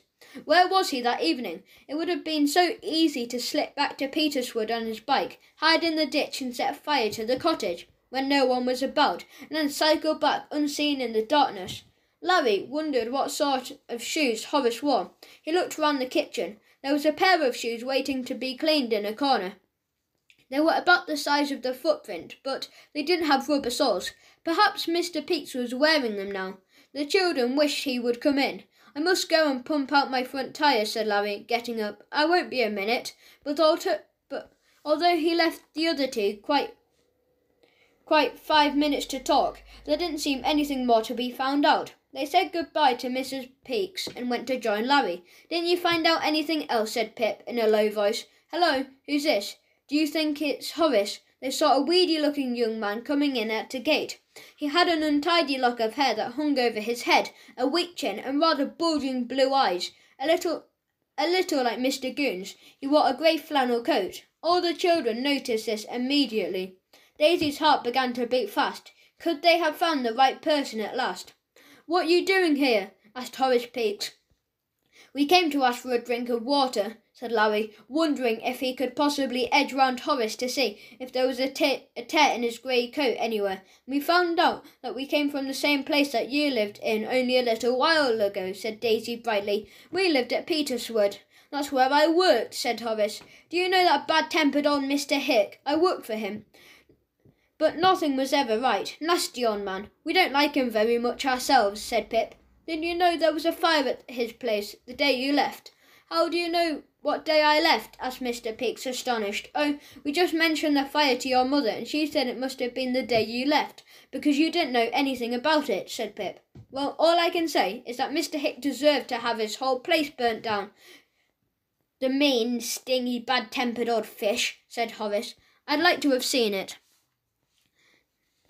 The children looked at him, wondering if he was pretending or not. Weren't you there, then? Asked Daisy in an innocent voice.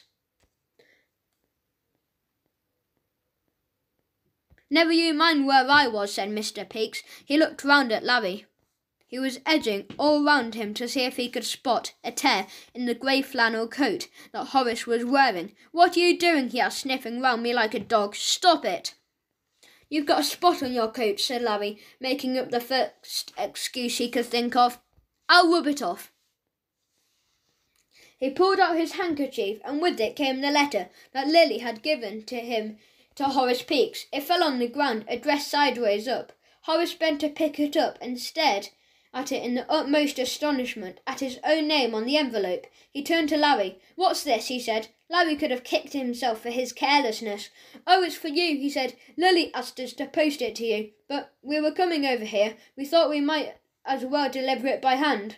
Horace Peaks looked as if he was going to ask some awkward questions, and Larry thought it was about time to go. He wheeled his bicycle to the gate. Well, goodbye, he said. I'll tell Lily you got your letter. The three of them mounted their bicycles and rode off. Horace shouted after them, Hey, you, come back a minute. But they didn't go back. Their minds were in a whirl. They rode off for about a mile and a half, and then Larry jumped off his bicycle and went to sit on a gate. Come on, he called the others. We'll just talk a bit and see what we think. They sat in a row on the gate, looking very serious. I was an idiot to drag that letter out of my pocket like that, said Larry, looking ashamed of himself. But perhaps, if it was as well. I suppose letters ought to be delivered, oughtn't they? Do you think Horace started the fire? It looks rather like it, said Daisy thoughtfully. He had a spite against Mr. Hick that very day, and his mother doesn't know where he was that night. You didn't notice his shoes had rubber crisscross soles, did you, Larry? And was his grey flannel coat torn in any way? I couldn't see his shoe soles, and as far as I could see, his coat wasn't torn at all. said Larry. Anyway, that letter will warn him now, and he'll be on his guard. They talked for a little while, wondering what to do about Mr. Peaks. They decided that they would set him aside for a while and see what Mr. Smelly was like.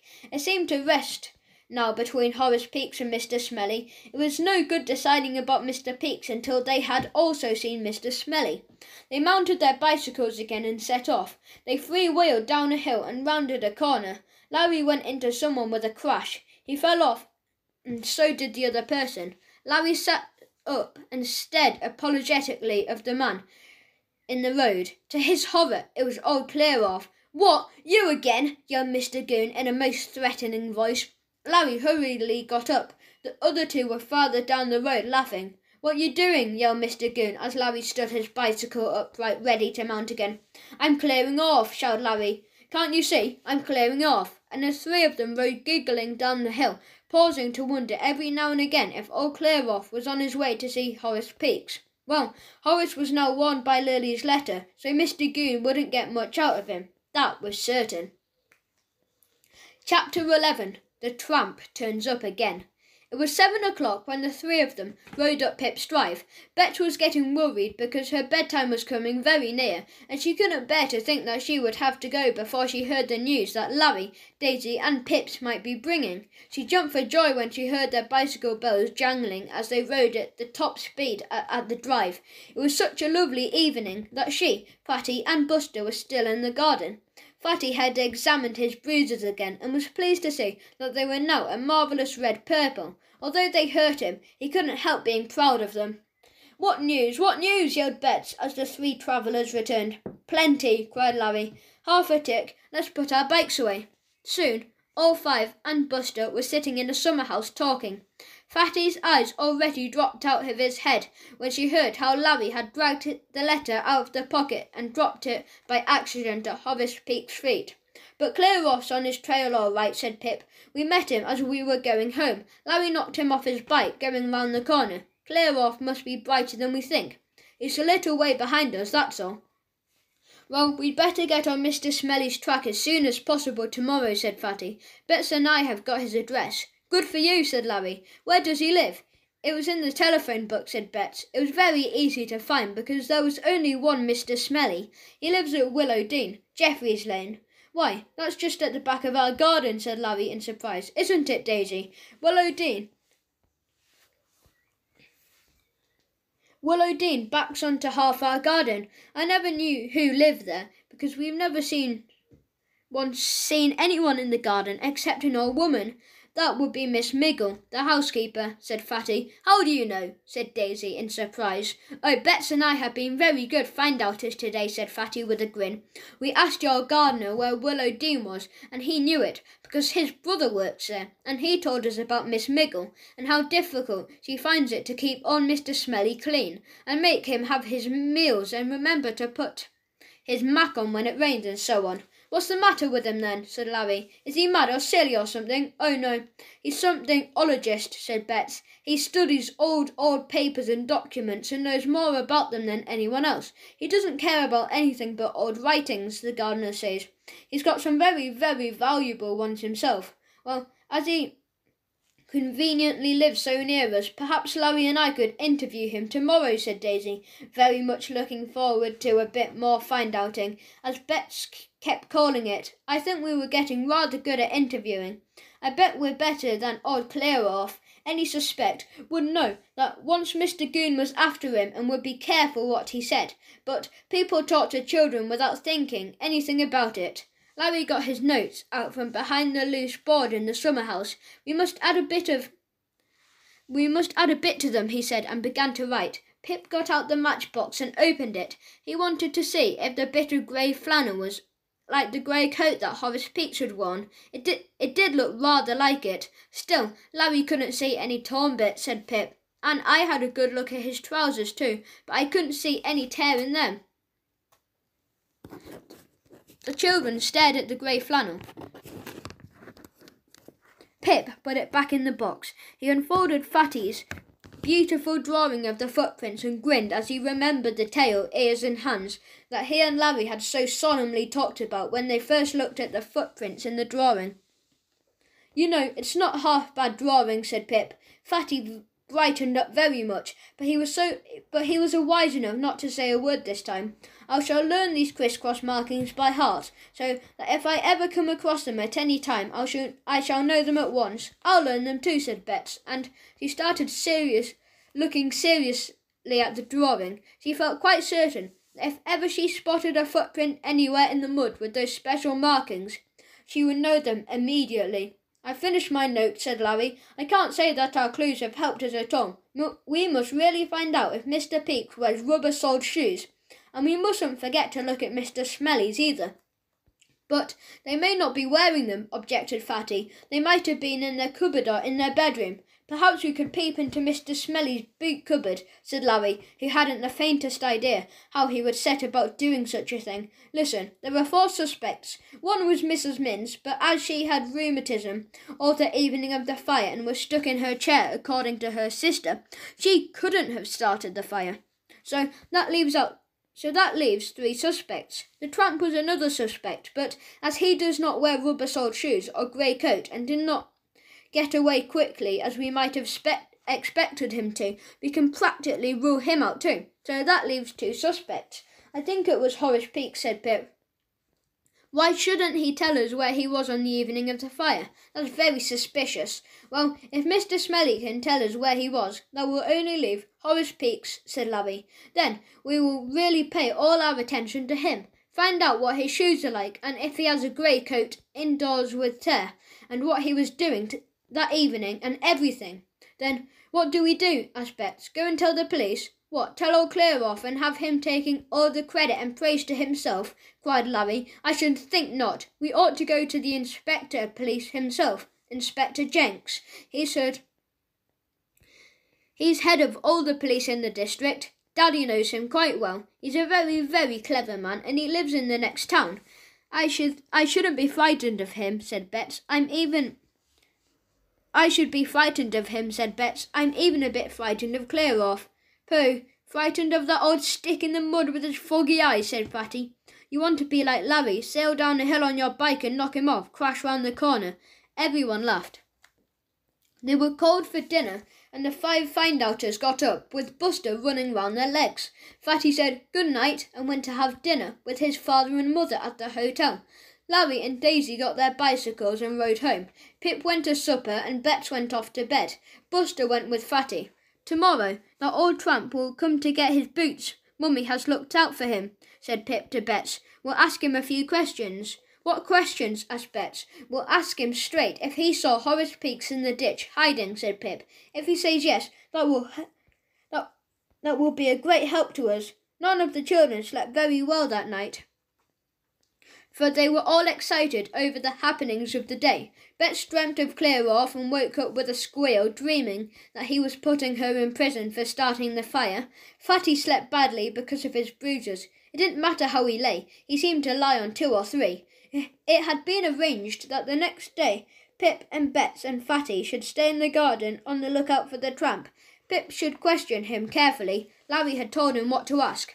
Have the boots out so he can see them and want them badly, said Larry, but don't let him have them until he's answered your questions. No answer, no boots. See? So the next day, Fatty and Buster joined Pip and Bets, and the 4 of them waited for the tramp to turn up.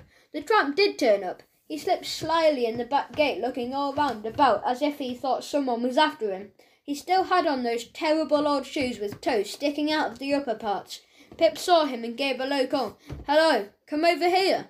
The tramp looked over to where Pip was standing. You're not setting that bobby after me? He asked. Of course not, said Pip impatiently. We don't like him any more than you do. Got the boots? Asked the tramp. Pip nodded. The old fellow shambled over to him and Pip took him to the summer house.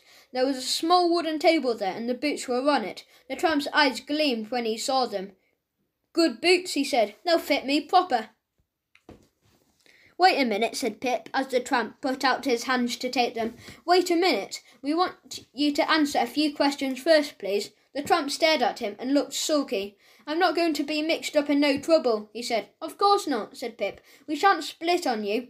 What should you tell us we will keep to ourselves? What do you want to know? Asked the tramp. "Did you see anyone hiding in Mr. Hicks's garden on the evening of the fire?" asked Fatty. "Yes," said the tramp. "I saw someone in the bushes."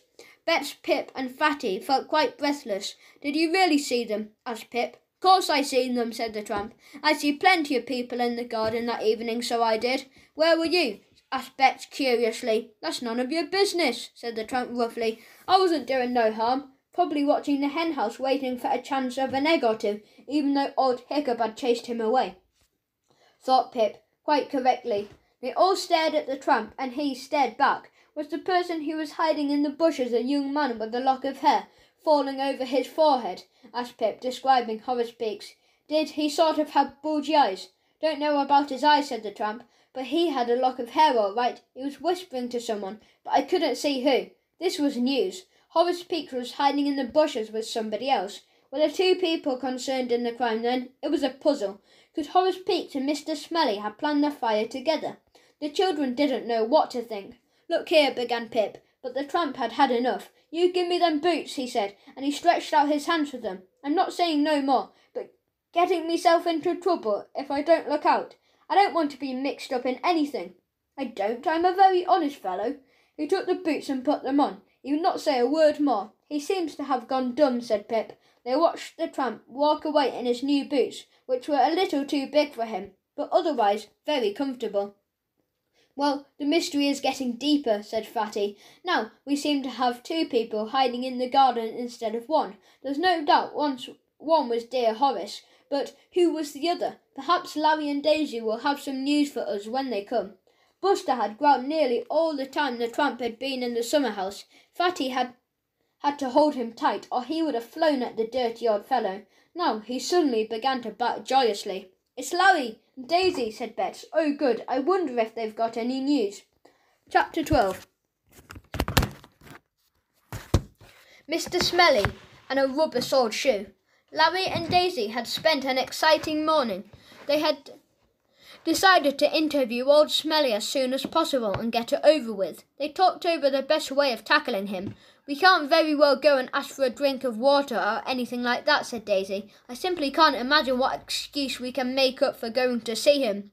They both thought hard for some minutes. Then Larry looked up. "What about throwing our ball into Mr. Smelly's garden?" he said. What good would that do?" asked Daisy. "Well, silly, we can go after it. Climb over the wall, don't you see, and hope that he will see us and ask what we're doing," said Larry. "I see," said Daisy. "Yes, it seems quite a good idea. We'll do that." So Larry threw his ball high and it went over the trees and fell in the middle of the lawn next door.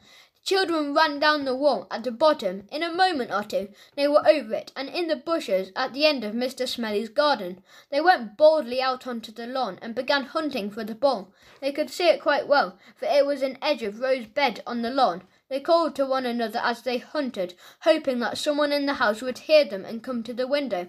Presently a window opened out the right side of the house, and a man looked out. His head was quite bald on top, and he had a straggly beard that reached almost to the middle of his waistcoat. He wore heavy rim glasses that made his eyes look very big. "What are you doing?" he called. Larry went and stood under the window and spoke extremely politely. "I hope you don't mind, sir, but our ball fell in your garden, and we're looking for it." A gust of wind blew into the garden and flung Daisy's hair over her face. It tugged at Mr. Smelly's beard, and it whistled round to the papers on the desk by him. One of them rose into the air and flew straight out the window. Mr. Smelly made a grab for it, but didn't catch it. It fell to the ground below. "I'll get it for you, sir," said Larry politely. He picked up the paper and handed it back to the old man. "What a very peculiar paper," he said. It was thick and yellow and covered with curious writing. "It's a parchment," said Mr. Smelly, looking at Larry in short-sighted eyes. "This is very, very old." Larry thought it would be a good idea to take a great interest in old papers. "Oh, sir," he said, "is it very old? How old? How very interesting." Mr. Smelly was pleased to have someone taking such a sudden interest. "I have much older ones," he said. "I spend my time deciphering them, reading them, you know. We learn a great deal of old history that way." "How marvellous," said Larry. "I suppose you shouldn't show me any, sir, could you?" "Certainly, my boy, certainly," said Mr. Smelly, positively beaming at Larry. "Come along in." I think you will find out the garden door is open. Could my sister come too? Said Larry. She would be very, very interested, I know. Dear me, what unusual children, thought Mr. Smelly, as he watched them going into the garden door. They were just wiping their feet when a little bird-like woman darted off the room nearby and gazed at them in surprise.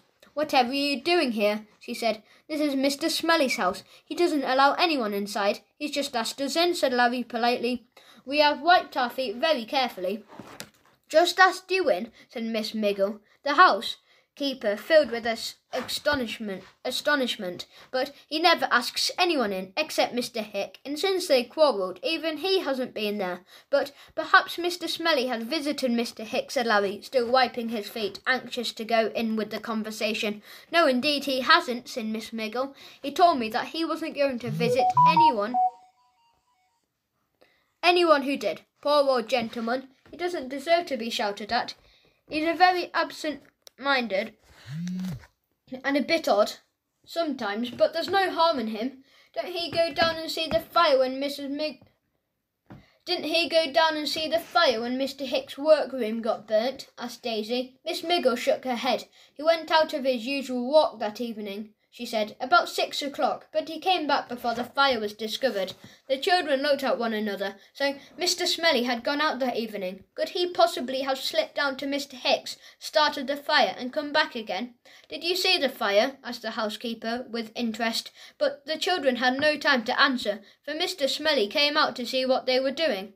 They went with him to the study. A most untidy room, strewn with all kinds of papers, its walls lined with books that reached up right to the ceiling. Gracious, said Daisy, looking round. Doesn't anyone ever tidy this room? You can hardly walk without stepping on papers. Miss Miggle is forbidden to tidy this room, said Mr. Smelly, putting his glasses on firmly. They had a habit of slipping down his nose, which was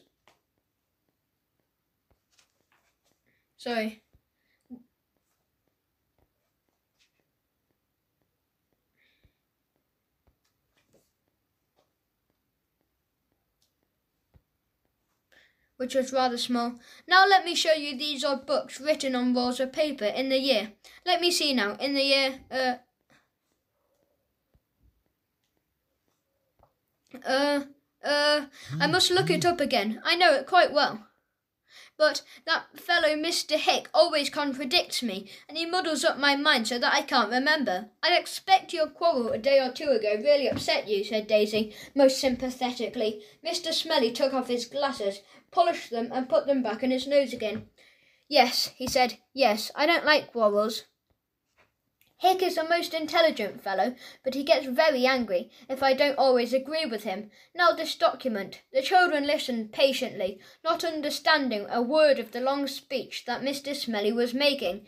He quite forgot that he was talking to the children, and he spoke as if Larry and Daisy were as learned as himself. They began to feel very bored when he turned to get on to another sheaf of old papers. Larry whispered to Daisy, Go and see if you can find any of his shoes in the cupboard outside in the hall. Daisy slipped out, and Mr. Smelly didn't seem to notice that she was gone. Larry thought he would hardly notice if Larry went too. Daisy found the hole in the cupboard. She opened the door and went inside. It was full of boots, shoes, sticks and coats. Daisy hurriedly looked at the shoes. She turned up each pair. They seemed about the right size, but they hadn't rubber soles. Then she turned up a pair that had rubber soles. How marvellous! Perhaps they were the very ones. She looked at the markings, but for the life of her, she couldn't quite remember the markings in the drawing of the footprint. Where were they, or were they not just like the one she was looking at? I'll have to compare them, thought the girl at last. I must take one shoe home with me and go down to see the footprint drawing. We shall soon see if they are the right ones. She stuffed a shoe up the front of her jersey. It made a very funny lump, but she couldn't think of where else to hide the shoe. She crept out of the whole cupboard straight into Miss Miggle. Miss Miggle was tremendously astonished to see Daisy coming out of the boot cupboard. Whatever are you doing? She asked. Surely you are not playing hide and seek. Well, not exactly, said Daisy, who didn't quite know what to say. Miss Miggle carried a tray of buns and milk into the study, where Mr. Smelly was still lecturing poor Larry. She put the tray down on the table. Daisy followed close behind her, hoping that no one would notice the enormous lump up her jersey. "I thought the children would like to share your 11 o'clock lunch with you, sir," said Miss Miggle. She turned to look at Daisy. "Gracious, child, is that your hanky up the front of your jersey? What a place to keep it!" Larry glanced at his sister and was amazed to see the curious lump behind her jersey. "I keep all kinds of things up the jersey front," said Daisy, hoping that no one would ask her to show what she had. Nobody did. Larry was just about to, but stopped himself in time on seeing that the lump was decidedly the shape of a shoe. The children had milk and buns, but Mr. Smellie did not touch his. Miss Miggle kept at his elbow, trying to stop him talking and make him eat and drink. "You have your milk now, sir," she kept saying. "You didn't have your breakfast, you know." She turned to the children. "Ever since the night of the fire, poor Mr. Smellie has been terribly upset, haven't you?" "Well, the loss of those unique and quite irreplaceable documents in the fire gave me a shock," said Mr. Smellie. "Worth thousands of pounds they were. Oh, I know Hick was insured and will get his money back all right, but that isn't the point. The documents were of the greatest imaginable value." "Did you quarrel about those that morning?" asked Daisy. "Oh, no, you see, Hick said these documents here that I've been showing you were written by a man called Ulninis," said Mr. Smellie earnestly, "and I know perfectly well that they were written by 3 different people. I could not make Mr. Hick see reason. He flew into a terrible temper and practically turned me out of the house. In fact, he really frightened me. He frightened me so much that I left the documents behind." "Poor Mr. Smellie," said Daisy. "I suppose you didn't know anything about the fire till the morning?" "Not a thing," said Mr. Smellie. "Didn't you go near Mr. Hick's house when you went for the evening walk?" asked Larry. "If you had, you might have seen the fire starting." Mr. Smellie looked startled. His glasses fell right off his nose. He picked them up with a trembling hand and put them on again. Miss Miggle put a hand on his arm. Now," she said, "you just drink up your milk, sir. You're not yourself the last 2 days or two. You told me you didn't know where you went that evening. You just wandered about." "Yes," said Mr. Smellie, sitting down heavily in a chair. "That's what I did, didn't I, Miss Miggle? I just wandered about. I can't always remember what I do, can I?" "No, you can't, sir," said kind Miss Miggle, patting Mr. Smellie's shoulder. "The quarrel and the fire have properly upset you. Don't you worry, sir." She turned to the children and spoke in a low voice. "You'd better go.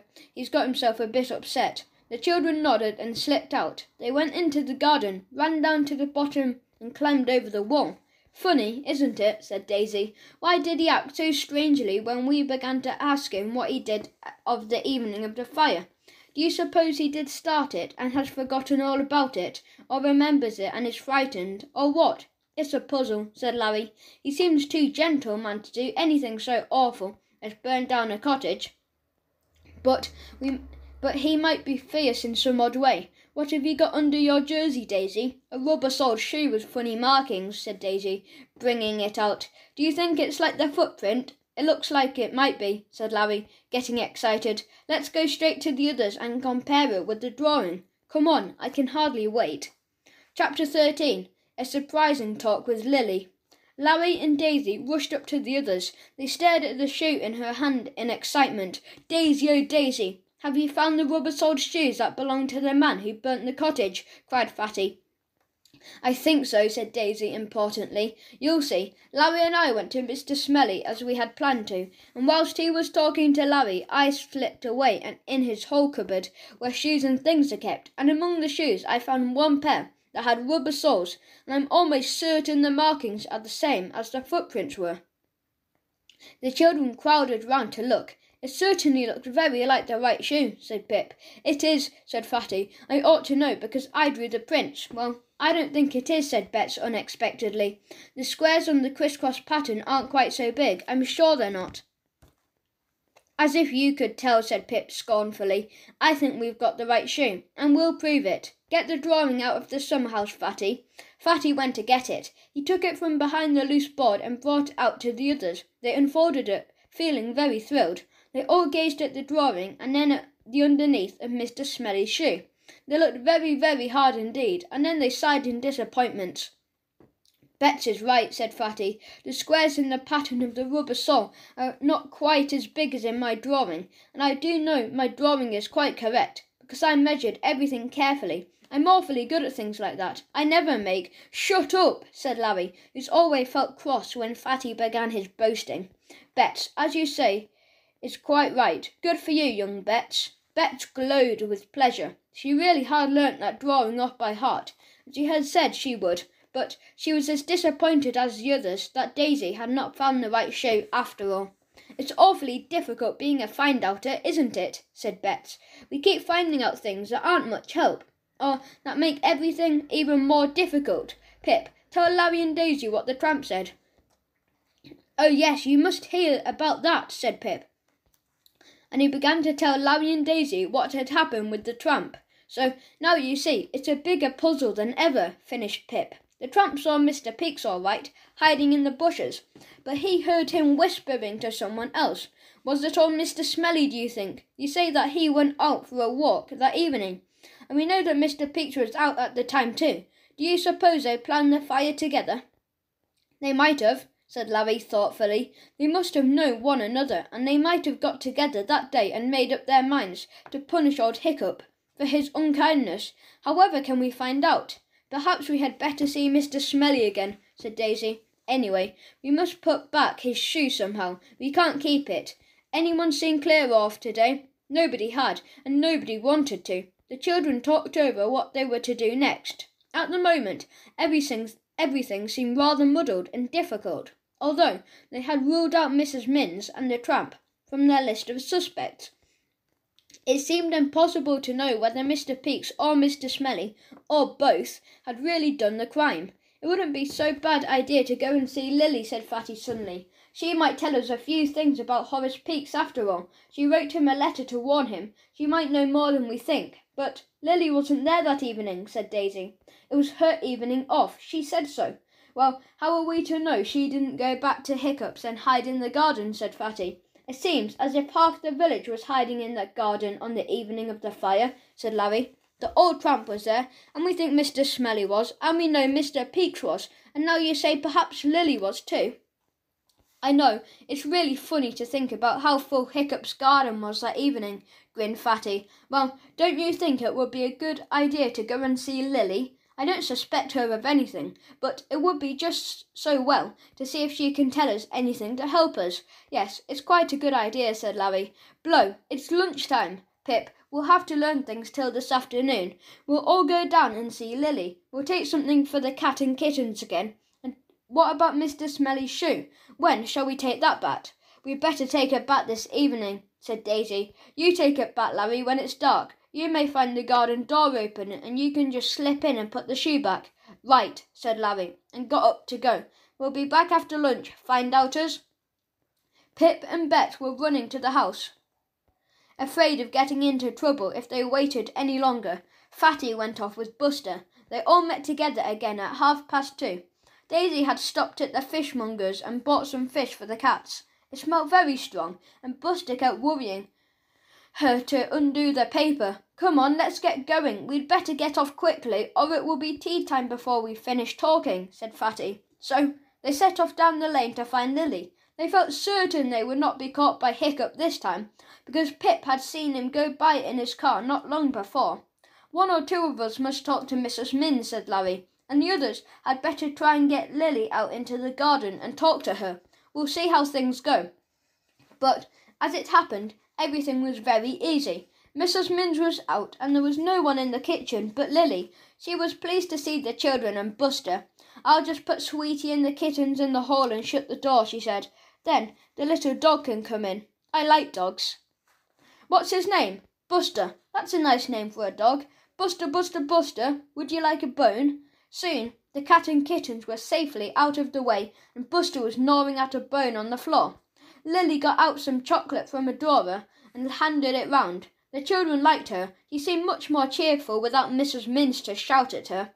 "We gave that note to Horace Peaks," said Larry. "We found him all right." "Yes, I got a letter from him today," said Lily. She looked rather sad suddenly. "That nasty Mr. Goon went up and saw him, and said all kinds of horrible things to him. Horace is that worried he doesn't know what to do." Did Mr. Goon think he had started the fire, then? Asked Daisy. Yes, said Lily. A good many people are saying that, but it isn't true. How do you know? Asked Fatty. Well, I do know, said Lily. But you weren't here, said Larry. If you weren't here, you can't possibly know who did or didn't start the fire. It might have been Horace for all you know. No, don't you say a word. I'll tell you something, will you? Said Lily suddenly. Promise. Say, honour bright, I'll not tell a soul. The 5 children recited the 7 words very solemnly, and Lily looked relieved. Well then, she said, I'll tell you how I know it wasn't Horace Peaks that did it. I know because I met him at 5 o'clock that day, and I was with him till I got here at 10 o'clock, which is my time for being in. The 5 children stared at her. This was indeed news. But why didn't you tell everyone that? Asked Larry at last. If you said that, no one would say that Horace Peaks burnt down the cottage. Lily's eyes filled up with tears. Well, you see, she said, my mother says I'm too young to say I'll marry anyone, but Horace Peaks, he loves me, and I love him.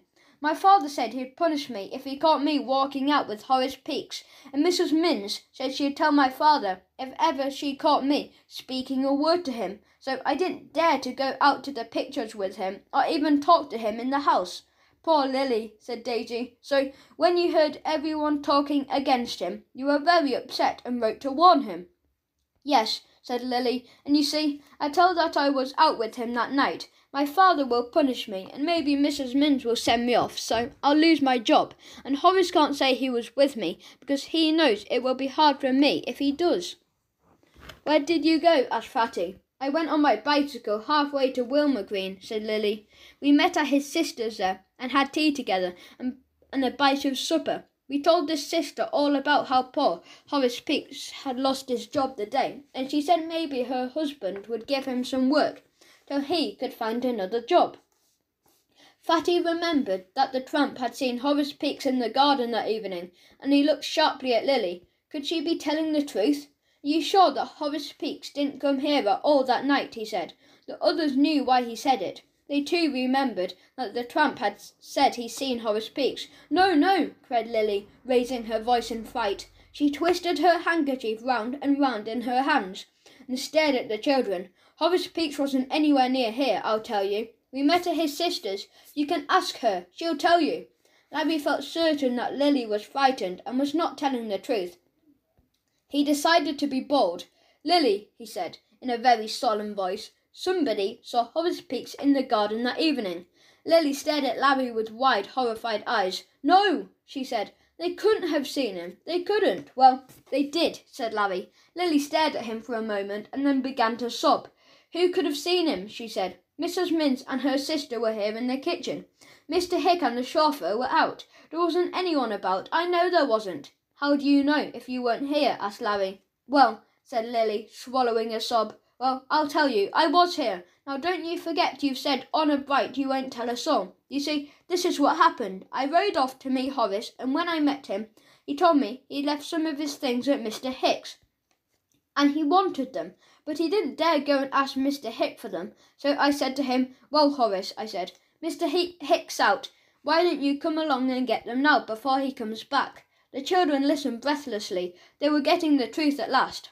Lily went on twisting her handkerchief round and round all the time. So, when he'd had a cup of tea, we rode off here, and we left our bikes behind the hedge up the lane.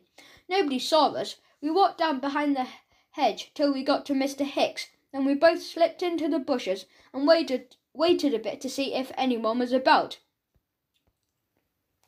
The children nodded.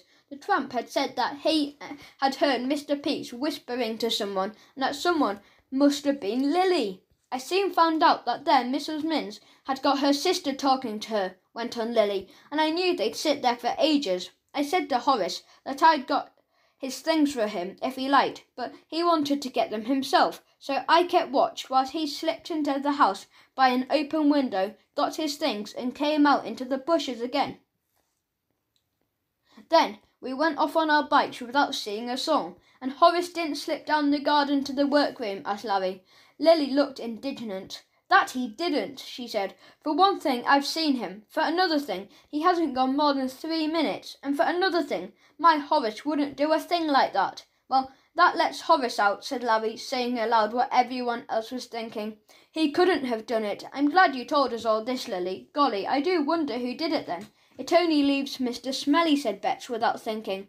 Bet's words had an astonishing result. Lily let out a squeal and stared at Betts as if she couldn't believe her ears. She opened and shut her mouth like a fish and didn't seem able to say a word. Whatever's the matter? Asked Larry in surprise. What did she say that for? Asked Lily, almost in a whisper. How does she know that Mr. Smelly was here that night? Now, it was the children's turn to look surprised. Well, said Larry, we didn't know for certain, we only just wondered. But why are you so astonished, Lily? What did you know about it anyway? You didn't see Mr. Smelly, did you? You said that no one saw you and Horace. That's right, said Lily, but Horace saw someone. When he got in through the window and went upstairs to get his things, he saw someone creeping in through the garden door, and it was Mr. Smelly. Golly, said Larry and Pip. They all stared at one another. So Mr. Smelly did go down there at night, said Larry. No wonder he was so startled when you asked him if he went anywhere near Mr. Hicks on the evening of the fire, said Daisy. He did it, said Betts triumphantly. Now, we know, he did it. He's a wicked old man. Do you think he did it? Fatty asked Lily. She looked puzzled and perplexed. I don't know, she said. He's nice, quiet old gentleman, I think, and always has a kind word for me. It's not like him to do such a violent thing as set something on fire, but what I do know is it wasn't Horace. No, it doesn't look as if it could have been Horace, agreed Larry. I see now why you didn't want to say anything before, Lily. You were afraid. Well, we shan't tell anyone. It seems to me that we must now turn more of our attention to Mr. Smelly. No doubt about that, said Fatty. Well, we've certainly found out a few things this afternoon. Chapter 14. Clear off turns at an awkward moment. The children stayed talking to Lily for a little while, and then, as it was getting near tea time, they had to go. The girl was relieved to have told somebody of her troubles, and she saw them off, after they had once more promised to keep it to themselves, all that she had told them. They were all having tea at Pip's, which was nice, because they could talk everything over. They were very excited indeed. Things are moving, said Pip, rubbing his hands together. They certainly are moving. I don't believe Horace Peaks had anything to do with it at all. Not a thing. I think it was Mr. Smelly. Look how scared he was when you and Daisy spoke to him about his walk that evening. Why should he be scared if he hadn't done anything wrong? And we know his shoes are the right size, even if the rubber soles didn't match the drawing, said Daisy. Maybe he has got a pair that do match, said Fatty, but he's hidden them somewhere in case he did leave footprints behind. He might have thought of that. Yes, that's so, said Larry. If only we could find someone with a torn grey flannel suit, that really would settle matters. We really ought to search and see if we can find their shoes, said Daisy. I should think they are in his study somewhere. You know, he told us that Miss Miggle isn't allowed to tidy up in there. He could easily pop them into a cupboard there, behind these rows of books or somewhere. Daisy, that's a clever idea of yours, said Larry, pleased. I believe you're right. Shall I creep in tonight and have a hunt? Aren't we allowed to get into people's houses and hunt for their shoes? Said Pip doubtfully. Well, we can't ask anybody about that, said Larry. We'll just have to do it. We're not doing anything wrong. We're only trying to find out something. I know, but grown-ups are funny, said Pip. I'm sure most of them wouldn't like children creeping about their houses looking for clues. Well, I don't see what else to do, said Larry. I really don't. Anyway, silly, we've got to put back the shoe that Daisy took, haven't we? Yes, agreed Pip. That certainly must be done. Don't get caught. That's all. I shan't, said Larry. Shh! Here comes your mother, Pip. Talk about something else. Pip's mother asked Fatty how he was after his fall. Thank you, I'm all right, he said, but I've got some nasty bruises. Leaving Fatty talking eagerly to Pip's mother, and as the four children crept off, Buster stayed with Fatty wagging his tail. Let's go for a bike ride and leave old Fatty to himself, said Pip in disgust. I don't want to hear about his fall all over again. So the four of them went for a bike ride, and Fatty was surprised and hurt to find out that he was all alone in the garden when Pip's mother left him. He couldn't think why the others had gone, and he spent a miserable hour by himself, thinking how unkind they were.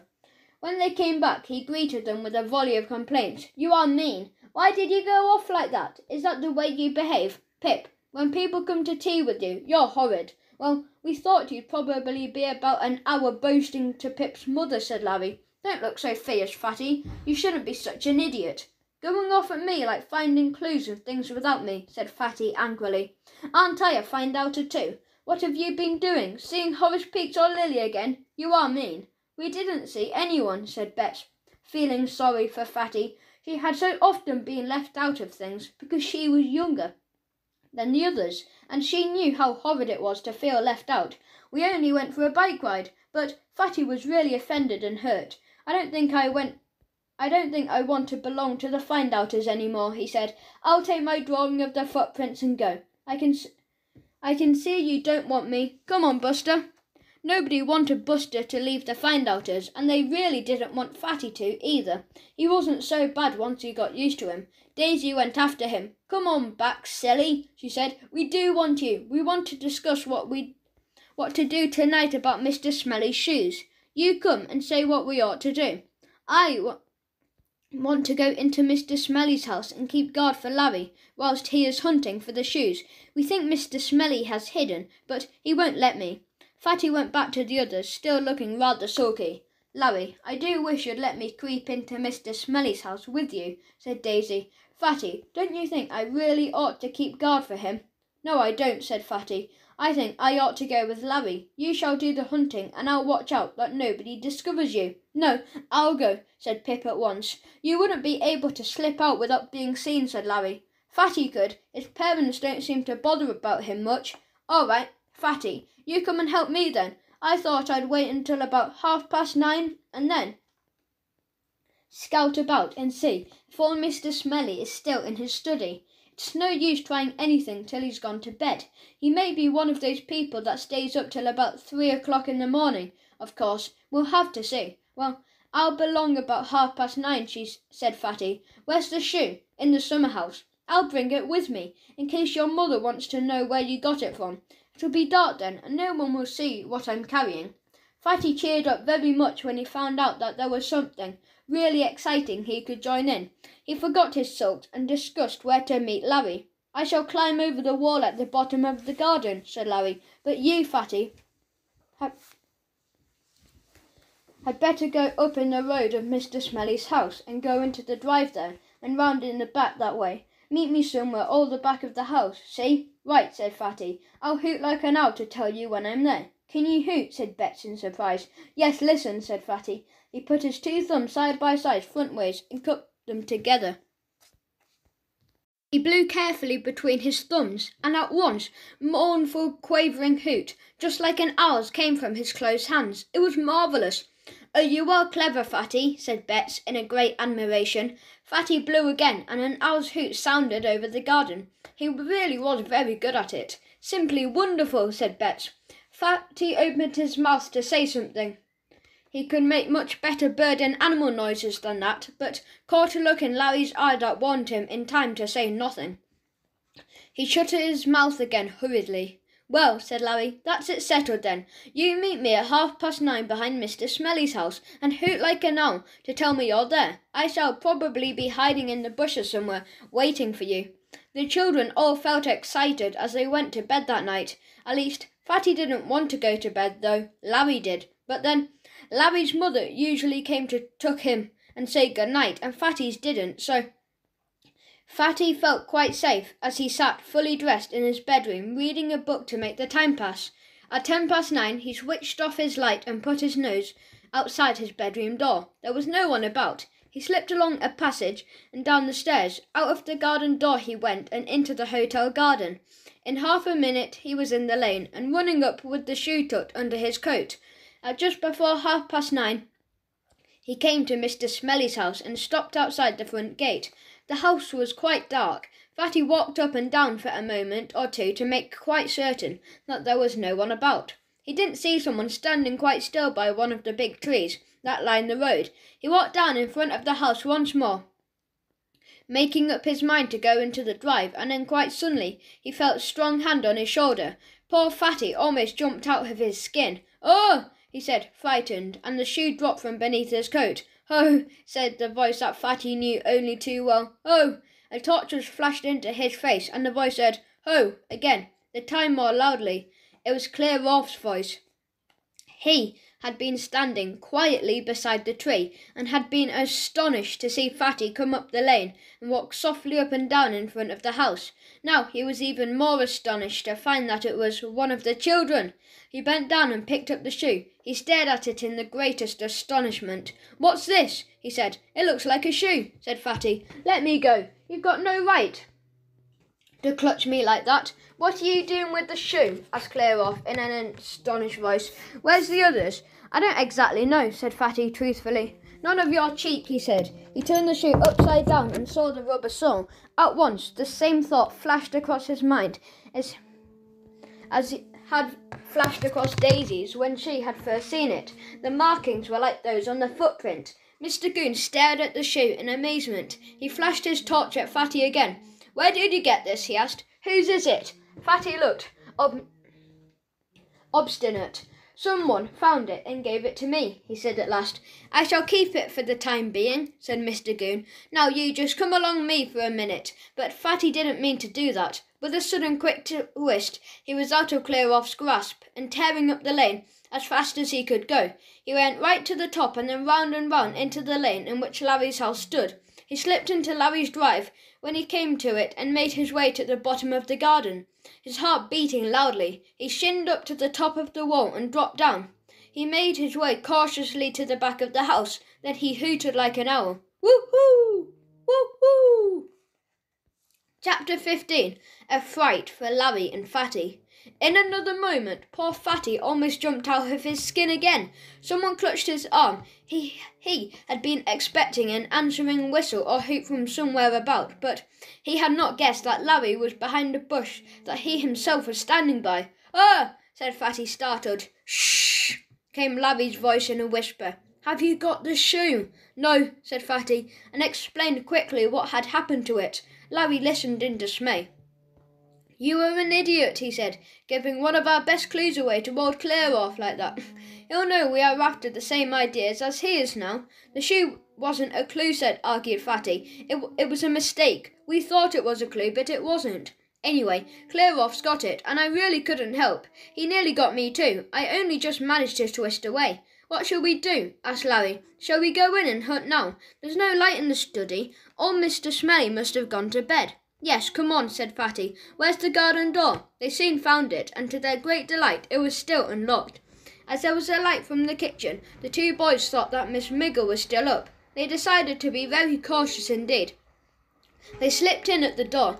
Larry led the way to the study where he and Daisy had talked to Mr. Smelly that day. "You'd better stay on guard in the hall," he said. "Then, if Miss Miggle or Mr. Smelly do happen to come along, you can warn me at once. I shall open one of the windows of the study. If I can do it without making a lot of noise, then I can slip out if anyone thinks I'm walking into the room." Larry went into the study. He had a torch with him, and he shone it round the untidy room. There were papers everywhere, papers and books on the desk, papers and books on the floor and on the chairs. There were books in the bookcases that lined the wall and books on the mantelpiece. It was quite plain that Mr. Smelly was a very learned man. Larry began to hunt for the shoes. He hoped he'd find them. He pulled out a few books from each shelf in the bookcase and ran his hand behind them, but there was nothing there. He looked under the piles of paper everywhere, but he found no shoes. Fatty was outside in the hall, keeping guard. He saw the whole cupboard where Daisy had found the shoe, and he thought it would be a good idea to peep into it. Daisy might possibly have overlooked some shoes that might be the right ones. He slipped into the cupboard. He was so very busy turning up the shoes and boots in the cupboard that he didn't hear someone slipping a latchkey into the front door. He didn't hear someone coming into the hall and quietly closing the front door, so he had no time at all to warn poor Larry to escape. He only heard Mr. Smelly when the old man walked to the study and switched on the light. It was too late to do anything then, of course. Larry was caught with his head inside a cupboard, not knowing what anyone was in the room until the light was suddenly switched on.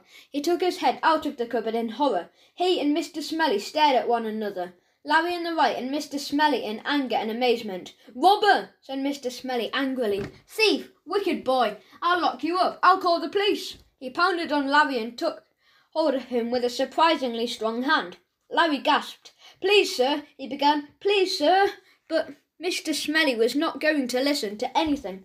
His precious papers were all the world to him, and the sight of somebody rummaging through them filled with such fury that he was unable to listen to a word. Muttering all sorts of terrible threats, he pushed the boy before him into the hall. Poor Fatty, overcome with shame at having failed to warn Larry, shivered in the whole cupboard outside, not daring to show himself. "Bad, wicked boy," he heard Mr. Smelly say as he pushed poor Larry up the stairs. Larry was protesting all the time, but Mr. Smelly wouldn't listen to him. "I'll fetch the police. I'll hand you over." Fatty trembled. It was bad enough to be caught, but it was even worse to think that poor Larry might be handed over to that horrid old clear-off. He heard Mr. Smelly take Larry to the room upstairs and lock him in. Miss Miggle, amazed at the sudden noise, came rushing into the hall to see what the matter was. "Thieves and robbers!" cried Mr. Smelly. "That's what the matter is. I came home just now, walked into my study, and where I found thieves and robbers after my papers." Miss Miggle imagined that there must have been 2 or 3 men there, and she gaped in astonishment. "Where are the robbers?" she asked. "Locked in the back box room upstairs," said Mr. Smelly. Miss Miggle stared at Mr. Smelly in even greater surprise. She couldn't believe that he had taken 2 or 3 men upstairs by himself and locked them into the box room. She saw that Mr. Smelly was trembling with excitement and shock. "Now, you just go and sit down quietly before you telephone the police," she said soothingly. You're all of a shake. I'll just bring you something to drink. The robbers are safe enough upstairs for a bit." Mr. Smelly sank down on a chair in the hall. His heart was thumping and he was breathing hard. "Be all right in a minute," he gasped. "Ha, I got the best of the robbers." Miss Miggle ran to the kitchen. Fatty listened breathlessly. Somehow, he felt certain that old Mr. Smelly had gone back into the study. He didn't know that he was sitting on a chair just at the foot of the stairs. "I'd better take the chance of rescuing poor Larry," thought Fatty, in desperation. He opened the cupboard door and made a dart for the stairs. Mr. Smelly was most amazed to see another boy appearing, this time out of the whole cupboard. He could hardly believe his eyes. Was his house alive with boys? At the night, he made a grab at Fatty. Fatty was startled and let out a yell. He tried to run up the stairs and dragged Mr. Smelly behind him for a few steps. The old man had got his strength back again by now, and filled with anger at the sight of yet another boy, he clung to Fatty like a limpet. The boy went up a few more steps with Mr. Smelly almost tearing the coat off his back. Then Fatty stumbled and sat down heavily on a stair about halfway to the top of the flight. Mr. Smelly fell on top of him, almost squashing the boy flat. "Ow! Ah!" yelled poor Fatty. "Get off! You're hurting me!" Miss Miggle dropped the glass she was holding and rushed into the hall. What in the world could be going on? Was the whole house full of robbers? She was just in time to see Fatty wriggle out from under Mr. Smelly and roll down the stairs to the bottom. With many bumps and loud groans, she saw at once that he was only a boy, and she spoke to him severely. "What's the meaning of this? How dare you come into someone else's house? What's your name and where do you live?" Fatty decided to be very upset and hurt. Miss Miggle was a very kind soul, and perhaps she would let him off if she thought he was nothing but a bad little boy out on an escape. So Fatty lifted up his voice and howled. Larry heard him and wondered whatever could be happening. He banged at the locked door, adding to the noise and commotion. Miss Miggle looked quite bewildered. "He's locked my friend into a room upstairs," howled Fatty. "I was just going up to rescue him when Mr. Smelly caught me and threw me down the stairs. Oh, I'm covered with bruises. What my mother will say when she sees them, I really don't know. She'll have Mr. Smelly up for injuring a child. She'll call the police." "Now you can't possibly be bruised yet," said Miss Miggle. "I'm so such a kind of old man as Mr. Smelly wouldn't hit you, and he wouldn't throw you down the stairs. Don't be a naughty little storyteller." I'm not," said Fatty, pretending to weep. To Miss Miggle's extreme astonishment and to Mr. Smelly's horror, the boy in the hall had several bruises. It did not occur to either of them that the boy had them for 1 or 2 days ago already. Mr. Smelly, said Miss Miggle, just look at this boy's bruises. How could you do this to a little boy? What his parents will say, I really do not dare to think. Mr. Smelly was simply horrified when he thought that he had been the cause of Fatty's awful bruises. He swallowed hard once or twice and stared at Fatty. Better put something on the bruises, he suggested at last. I'll do them whilst you phone for the police, said Miss Miggle, remembering the other robbers, whom she still supposed were locked up in the box room above. But Mr. Smelly didn't seem to want to phone the police now. He looked a bit sheepish and said, well, Miss Miggle, perhaps it would be better to ask the boys for an explanation of their curious behaviour in my house before I call the police. Will you let my friend out, please?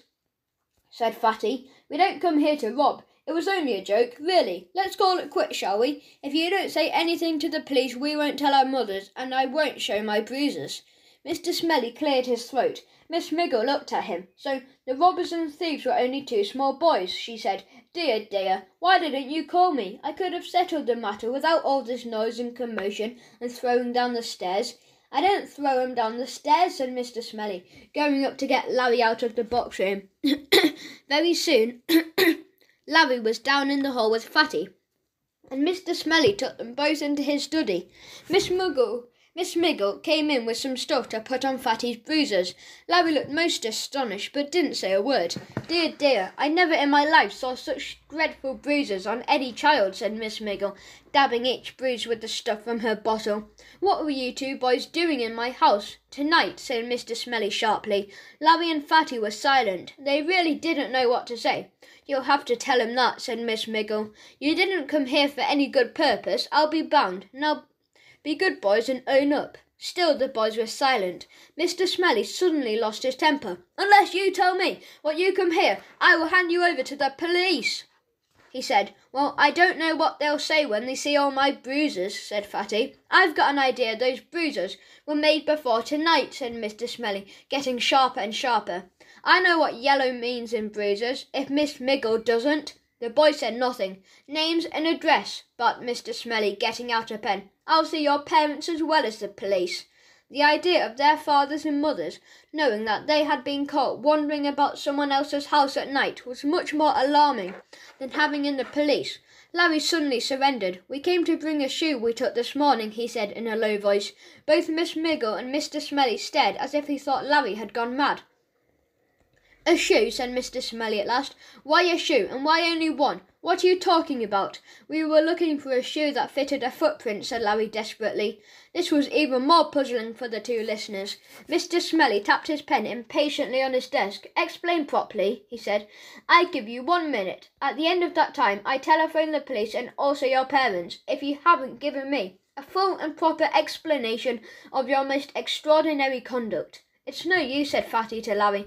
We'll have to tell him the real reason, even if it doesn't warn him and put him on his guard. What are you talking about, said Miss Miggle, who was getting more and more astonished. Put me on guard, said Mr. Smelly. What do you mean? Really, I begin to think that you two boys are completely mad. We're not, said Larry sulkily, but we happen to know something about you, Mr. Smelly. We know that you were in Mr. Hicks's house on the evening of the fire. The effect of these words were most astonishing. Mr. Smelly dropped his pen on the floor and sprang to his feet. His glasses fell off his nose, and his beard shook and quivered. Miss Miggle also looked immensely surprised. You were there, weren't you, said Larry. Somebody saw you. They told us. Who told you? Spluttered Mr. Smelly. Horace Peake saw you, said Larry. He was in the house himself that evening getting some of his things before Mr. Hick came back and saw you. How will you explain that to the police? Oh, Mr. Smelly, sir, what were you doing down there at that evening? cried poor Miss Miggle, at once thinking that her employer might possibly have set fire to the cottage. Mr. Smelly sat down and put his glasses on his nose again. Miss Miggle, he said, I see that you suspect me of setting fire to Mr. Hick's workroom. How can you think such a thing after serving me for all these years, and knowing what I cannot even kill a fly? I don't know. Well, why did you go there then? Asked Miss Miggle. You'd better tell me, sir. I look after you, whatever you've done. I don't need any looking after, said Mr. Smelly with some sharpness. All I went down to Mr. Hicks's house for was to get the papers I had forgotten to bring anyway with me after my quarrel with the fellow that morning. I certainly went into his house, but I did not go near the workroom. I got my papers, and here they are on the table. I showed them to this boy and his sister this very morning." Chapter 16. Surprise and Shocks. All three stared at Mr. Smelly, who was quite clearly speaking the truth. "Golly," said Larry, "so that's why you went there. Didn't you hide in the ditch then?" "No, of course not," said Mr. Smelly. "I walked down the drive quite openly, found the garden door open and went in, collected my papers, then I walked out. I hid nowhere, unless you think of standing by a gate for a little while to make sure no one was about is hiding." "Oh," said Larry, this was terribly puzzling. If what Mr. Smelly was saying was true, then there were no suspects left at all, but somebody must have done the deed. "And now will you kindly tell me what you took my shoe for?" asked Mr. Smelly. Larry told him, and then Fatty told him who had now got the shoe. Mr. Smelly was annoyed. "That interfering policeman," he said. "He has been up and down past my house goodness knows how many times today. I suppose he has been suspecting me too. Now he's got my shoe. I do think you boys deserve punishment." "Well, sir, we are only trying to find out who started the fire," said Fatty.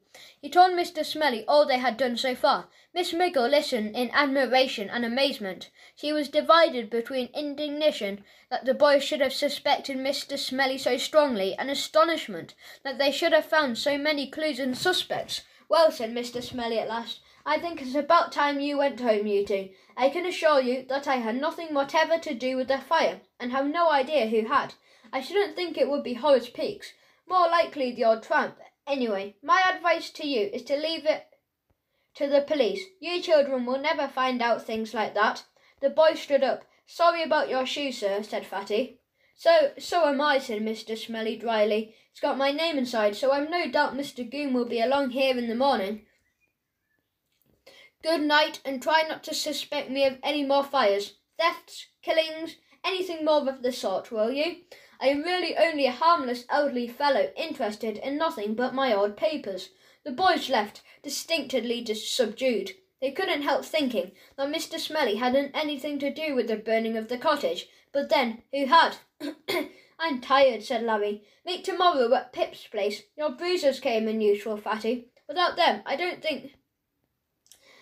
believe we'd have got out free." "They looked fine, didn't they?" said Fatty cheerfully. "Well, good night. We've had an adventurous evening, haven't we?"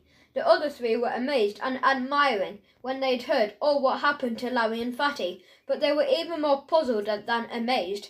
"It's a most extraordinary thing," said Pip thoughtfully. "We keep finding all these kinds of people were hiding in the garden that night, and all of them were there for some definite reason.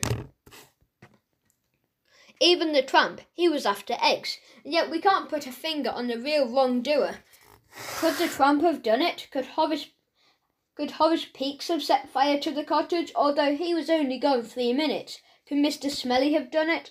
Horace says he saw in the house getting his papers, but it's possible he might have burnt the cottage after that." "Yes, but somehow I feel certain he didn't know," said Larry. "Let's go down to Hiccup's garden and have a big think. We may have missed something." They all went down. They saw Lily hanging the clothes and whistled to her. With a quick look round to see that Miss Minns was not about, she ran to them. "Lily, what exactly did you and Horace hide in the bushes?" asked Larry. "Were you in the ditch by the workroom?" "Oh, no," said Lily, and she pointed to some bushes by the drive. "We were there. We never went near the ditch. And all Mr. Smelly says, he only hid for a moment by the gate, but someone hid in the ditch," said Fatty thoughtfully. "Let's go there, everyone." They went into the ditch. The nettles were rising up again by this time, but it was still easy to see where they had been flattened by someone. The children squeezed through the gap and went to look at the footprint on the space where the turf had been taken away. It was still there, but fainter now. "You know," said Daisy suddenly, "you know, these footprints, the ones here and the ones round about the stile, all point one way. They are coming towards the house, but not going away. Whoever hid in the ditch came across the fields to the house, but there are no footprints at all to show that he went back that way. He might have gone out the front gate." "Silly," said Fatty. "Well, I must say I feel defeated today. Our clues don't tell us anything now, and all our suspects seem to be innocent.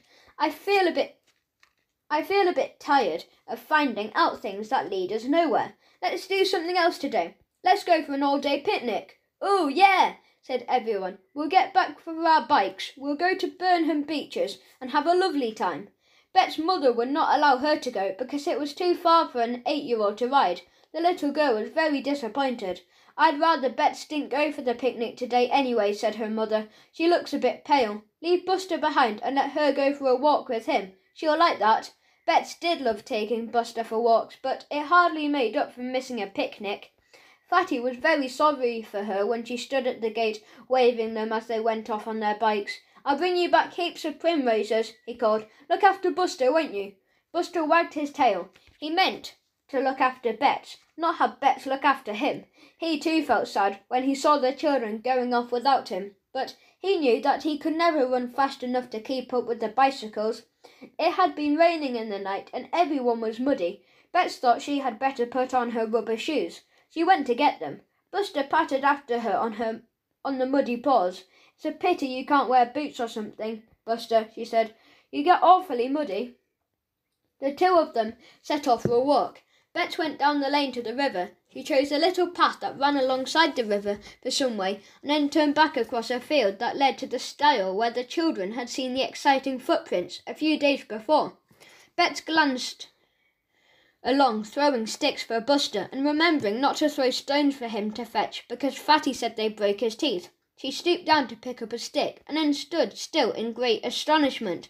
There, plainly to be seen on the muddy path in front of her, was a line of footprints, exactly like the ones the children had found by the stile. Bet by now knew the footprints by heart, for she had gazed at Fatty's drawing so often. She felt absolutely certain that they were the same. There was the rubber sole with its crisscross markings, and the little squares with blobs at each corner. "Oh, look, Buster," said Bet at last.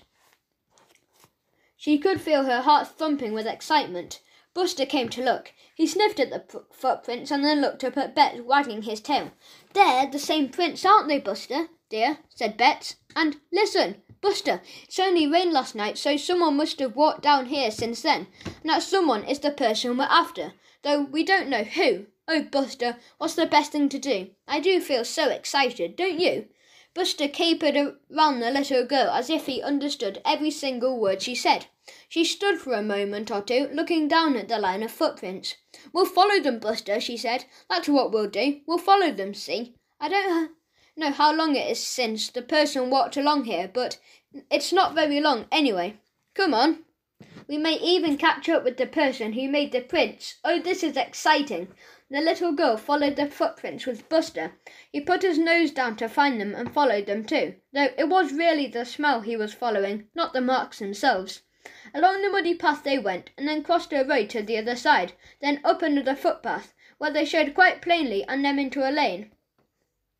Here they were not easy to follow, but Buster's nose was most useful, for he could follow the smell, even when there was no footprint to be seen. "You really are clever, Buster," said Bet in great admiration. "I wish my nose was like yours." "Yes, that's right.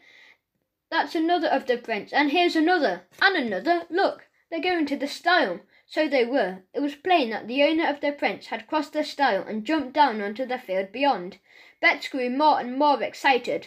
"The prints are going the same way as the other prints did," she said to Buster. "Look now, Buster dear, use your nose well across the field, because I can't see anything on the grass, of course." Buster went across the field in a straight line, his black nose held close to the ground. He could smell exactly where the person had walked. Soon Bet came to the bare muddy bit, and there she saw a footprint clearly outlined. "You are going the right way, Buster," she said. "Keep your nose down. Hurry. Maybe we shall find the person if we're quick. I believe these footprints have only just been made." The footprints did not lead to a gap in the hedge. Instead, they led over another stile and up the lane that led to Bet's own house. But at Mr. Hicks's gate, the prints turned and went up Mr. Hicks's own drive. Bet was amazed. So the man who burnt the cottage had actually gone back to it today. She wondered if he had gone to the front door or the back door. She went up the muddy drive, her face down, watching the prints. They went right to the front door. Just as she got there, the door opened and Mr. Hick appeared. He seemed astonished to see Bet. "Well, what are you doing here?" he asked. "Oh, Mr. Hick," gasped Bet. too excited to think she might be giving away any of the find-outers' secrets. I'm following these footprints, and they go right to your door. Oh, Mr. Hick, it's most awfully important to know who made them. Has anyone been to see you today?" Mr. Hick looked surprised, and he frowned at Bets and Buster. "I don't understand," he said. "Why is it so awfully important?" "Well, if only I knew who made these footprints, I should be able to tell the others." "Who set fire to your cottage the other evening?" said Bets importantly. Mr. Hick looked completely bewildered, and he stared very hard indeed at Bets. "You'd better come in," he said at last. "This is very extraordinary. What is a child like you doing following footprints? And how do you know anything about it? Come in. No, leave the dog outside." "Let him come in too," said Bets. "He'll be very, very good. He'll scratch your door down if you leave him outside." So Buster went in too, and soon the three of them were sitting in Mr. Hick's study, which was like Mr. Smelly's, littered with papers and books. "Now," said Mr. Hick, trying to speak in a pleasant voice, which was very difficult for him. "Now, little girl, you tell me why you followed those footprints and what you know about them. It may be a bit of help to me." Bets, proud to have a grown-up listening to her so closely, poured out the whole story of the find-outers and what they had done. She told Mr. Hick about the clues and the suspects, and he listened without saying a single word. Buster made himself a perfect nuisance all the time. He would keep going over to Mr. Hick, sniffing at him and trying to nibble his feet. Mr. Hick got most annoyed, but Buster wouldn't leave him alone. In the end, Bets had to take him on her knee and keep him there. When she had finished her story, right up to that very morning, she looked eagerly at Mr. Hick. "Now, will you tell me who came in here today?" she asked. "Well," said Mr. Hick slowly, "as it happens, two of your suspects came here. Mr. Smelly came to borrow a book, and Horace Peaks came to ask me for a reference." "Oh, so it might be either of them," said Bets. "I do wonder which of them wore the rubber-soled shoes with those markings. Well, anyway, now we know for certain it was one of those two. Mr. Hick, you won't tell a single soul that I've told you this, will you?" "Certainly not," said Mr. Hick. "A lot of people seem to have been in my garden that day. I went up to town, didn't they? Wait till I get my fingers on one who played the dirty trick on me and burnt down my valuable papers." "I'd better go now," said Bets. She stood up and put Buster down. He immediately rushed to Mr. Hick and began to sniff at his trousers in a way that Mr. Hick thoroughly disliked. "You go now and take that dog with you," said Mr. Hick. "And my advice to you children is, don't meddle in things that concern grown-ups. Leave the police to do the finding out." "Oh, we must go on," said Bets. "After all, we are the find-outers." She went up the drive with Buster and saw the footprints once again.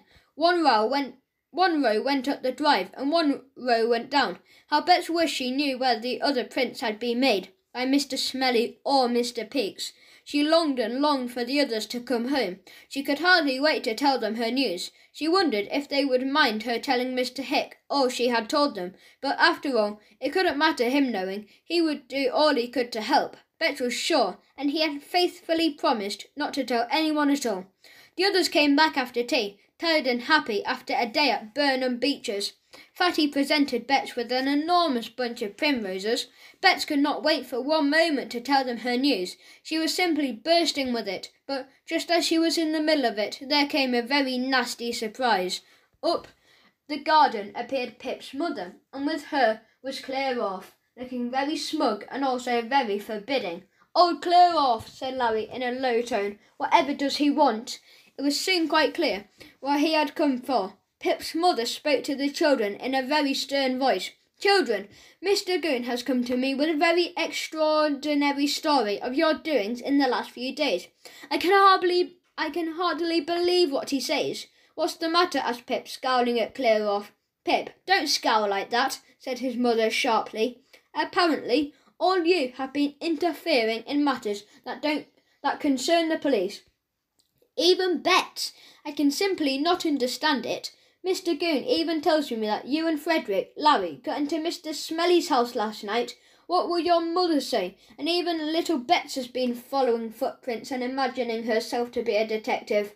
"Who told Mr. Goon that?" burst out Bets. "Nobody knows but me and Mr. Hick. Mr. Hick rang me up, and I have just been to see him," said Mr. Goon, speaking with great dignity. "He told me all your goings-on, interfering little busybodies." Bets burst into loud sobs. "Oh, Mr. Hick told me he wouldn't tell anyone," she wailed. "Oh, he did promise me faithfully. He's a wicked, wicked man. He broke my faithful promise. I hate him." "Bets, behave yourself," said her mother. "Of course, Bets would go and give everything away," said Pip sulkily. "That's what comes of having her in the find-outers, little idiot. She goes and tells everyone to Mr. Hick. He rings up, clear off, and now we're all in soup." "What are you muttering about, Pip?" said his mother. "Who is clear off?" "Mr. Goon," said Pip defiantly. "He's always telling us to clear off." "Oh," said Mr. Goon, swelling himself up like an angry frog, his blue eyes bulging fiercely. "Oh, didn't I always find you hanging about, you kids? Regular pests you are. Now just listen to me for a few minutes." There was absolutely nothing to be done but listen to Mr. Goon. The 5 children stood there, red and angry, Bet still sobbing. Only Buster didn't seem to care, but sniffed happily round Clear Off. He fended himself off every now and again. Clear Off had a lot of stuff to say about nosy children and little nuisances and interfering with the law. He ended up with a threat. "And if I come across any of you nosing about again, or if Mr. Hick reports you to me, you'll all get into very serious trouble," he said. "Oh yes, very serious trouble. You keep out of matters that don't concern you. And as for you, Lawrence and Daisy, and you, Frederick, your parents are going to hear about this as well. You mark my words, you'll be very sorry you interfered with the law." "We didn't," said Pip desperately. "We only tried to help." "Now, no back chat," said Mr. Goon majestically. "Children can't help in these things. They only get into trouble. Very serious trouble." And with that, Mr. Goon departed with Pip's mother, a burly, righteous-looking figure in dark blue. Chapter 17. Very Strange Discoveries. A storm of anger broke over poor Bets when Mr. Goon had gone. "Idiot," said Pip, "going over and blabbering everything to old Hiccup." "Honestly, you've ruined everything, Bets," said Daisy. "This is the end of the find-outers," said Larry gloomily. "That's what comes of having a baby in it like Bets. Everything's spoiled." Bets sobbed loudly. Fatty was sorry for her. He actually put his arm round her and spoke kindly, though he felt as impatient as the others at the break-up of their plans and hopes. "Don't cry, Bets. We all do silly things. It was clever of you and Buster to track those prints, I must say, and wouldn't I like to know which of those two, Mr. Peaks or Mr. Smelly, wore the shoes?" Pip's mother appeared again, looking stern. "I hope you are feeling ashamed of yourselves," she said. "I want you all to go down and apologise to Mr. Hick for interfering in his concerns. He is naturally very annoyed to think that you have been messing about each day in his garden." "We didn't do any harm," said Pip. "That's not the point," said his mother. "You children simply cannot be allowed to go on into private property and into private houses without permission. You will all go down immediately to Mr. Hick and apologise. Do as I say at once." The children set off together down the drive with Buster at their heels. They were all sulky and mutinous. They hated having to apologise to someone they detested. Also, they all felt it was a terrible mean of Mr. Hick to have given Bets away like that when he had solemnly promised not to. "He's a nasty piece of work," said Larry, and everyone agreed. "I don't care who set fire to his workroom," said Fatty. "I'm glad it was burnt down, and his precious papers too." "You shouldn't say things like that," said Daisy, though she felt the same herself at that moment. They arrived at the house and rang the bell.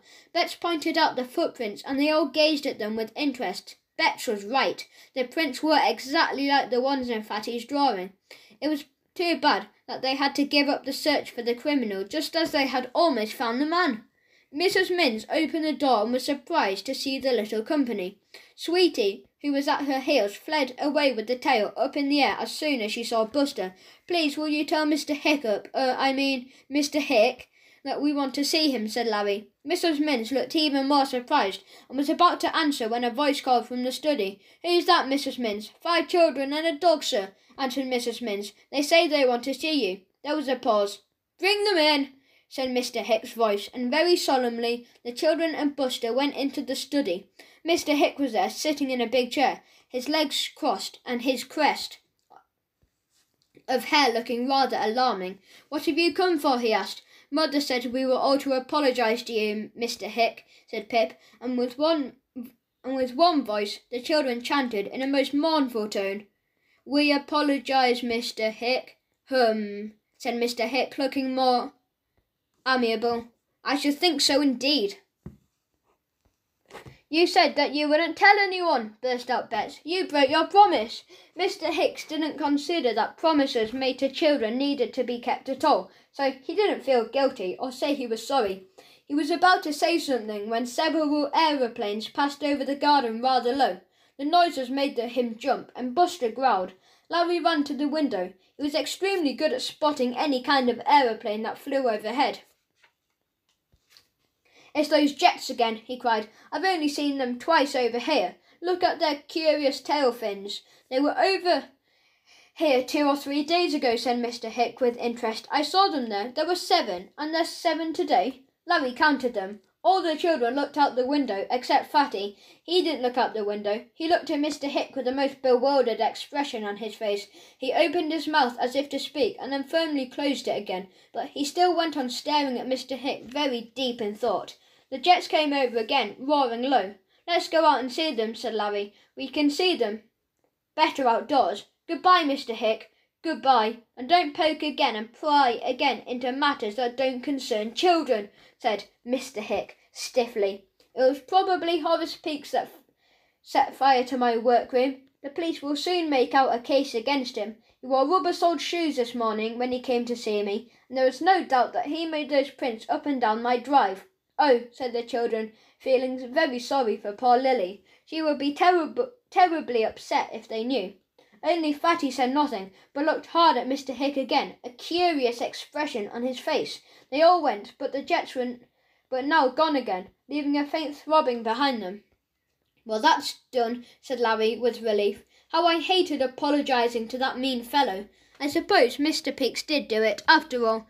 Burnt the cottage, I mean." Fatty was very silent as they all walked down the lane towards the river.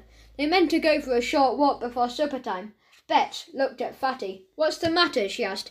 "I was thinking of something very, very odd," said Fatty. "What is it?" asked the others, interested. Fatty stopped and pointed up into the sky. "You know those planes we saw?" he said. The others nodded. "Well," said Fatty, "they were jets, and they have only been over here twice, once today, and once the evening of the day that the cottage was burnt." "Well, what about it?" said Larry impatiently. "Nothing odd about that, surely." "Listen," said Fatty. "When we spoke about those jets, what did Mr. Hick say?" "He said that he saw them when they were over here 2 or 3 days ago, and he counted them, and there were 7, which was quite correct." "What are you getting at?" asked Pip, frowning. "I'm getting at something peculiar," said Fatty. "Where was Mr. Hick on the evening that fire started?" "On the London train," said Larry. "Then how could he have seen and counted the jets that flew over here?" said Fatty. There was a startled silence. Everyone thought hard. Larry spoke first. "It is peculiar," he said. "Those planes have only been here twice." Everyone spoke about them, and if Hiccup saw them that evening, then he must have been there. "And yet his chauffeur met him on the London train, and he walked off," said Daisy. "He couldn't possibly have seen the planes, if he was really on the train, because at the time the train had hardly started out from London. And so," said Fatty, a note of triumph in his voice, "and so, find outers, we have yet another suspect, Mr. Hick himself." "Ooh," said Bet, amazed. "But he wouldn't burn his own cottage." "He might, to get the insurance money on his valuable papers," said Fatty. "People do that sometimes. I expect he sold these papers and set the fire to the workroom and pretended the papers were burnt in order to get some money. Golly, can it really be possible?" "We can't tell anyone," said Daisy. "I should think not," said Larry. "Whatever in the world shall we do about it?" "We must find out if it was Mr. Hick got on the London train that night," said Fatty. "Look, we're near the railway line. The London trains always come by here, and there's one due. Let's see what happens." The children climbed onto the fence by the railway and sat there, waiting. Soon they saw a train in the distance. It came roaring along, but when it reached one portion of the line, it slowed down and finally stopped. "It always stops there," said Bets. "I've noticed that. Perhaps there's a signal or something." It was too far away to see why it had stopped. Anyway, it soon started up again and rushed the 5 children. Buster ran away behind a bush when it came. He was afraid of the noise. Fatty was again thinking very deeply. So was Larry. "Listen," said Fatty.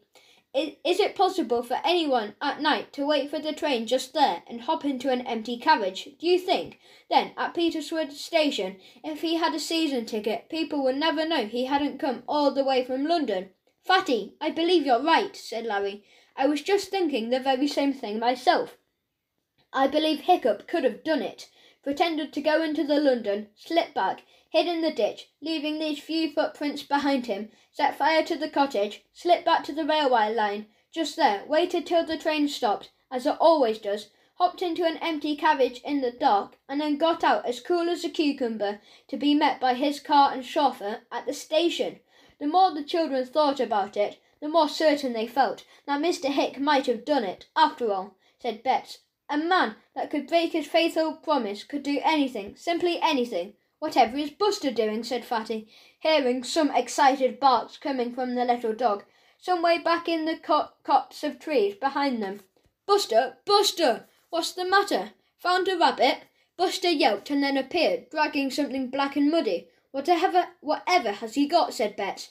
Everyone looked to see. "It's an old shoe," said Daisy, laughing. "Buster, why do you want an old shoe?" Buster went up to Betts and laid the shoe down at his feet. Then he stood up looking at her as if he was telling her something, wagging his tail hard. Betts picked up the shoe. She turned it over. "Look," said Betts, "the real proper shoe at last, the one that made the footprints." The others nearly fell off the fence in their excitement. Betts was perfectly right. It was the shoe. Buster followed the footprint and knew the smell, and when he smelt the shoe hidden over there, he knew the smell again. "And that's why he brought it to me," cried Betts. "We had followed the prints together, you see. Oh, and now I know why he kept on sniffing round Mr. Hick's shoes when I went to see him. He could smell the same smell." "Clever dog," said Fatty, patting Buster. "Where's the other shoe, old fellow? Find it, find it."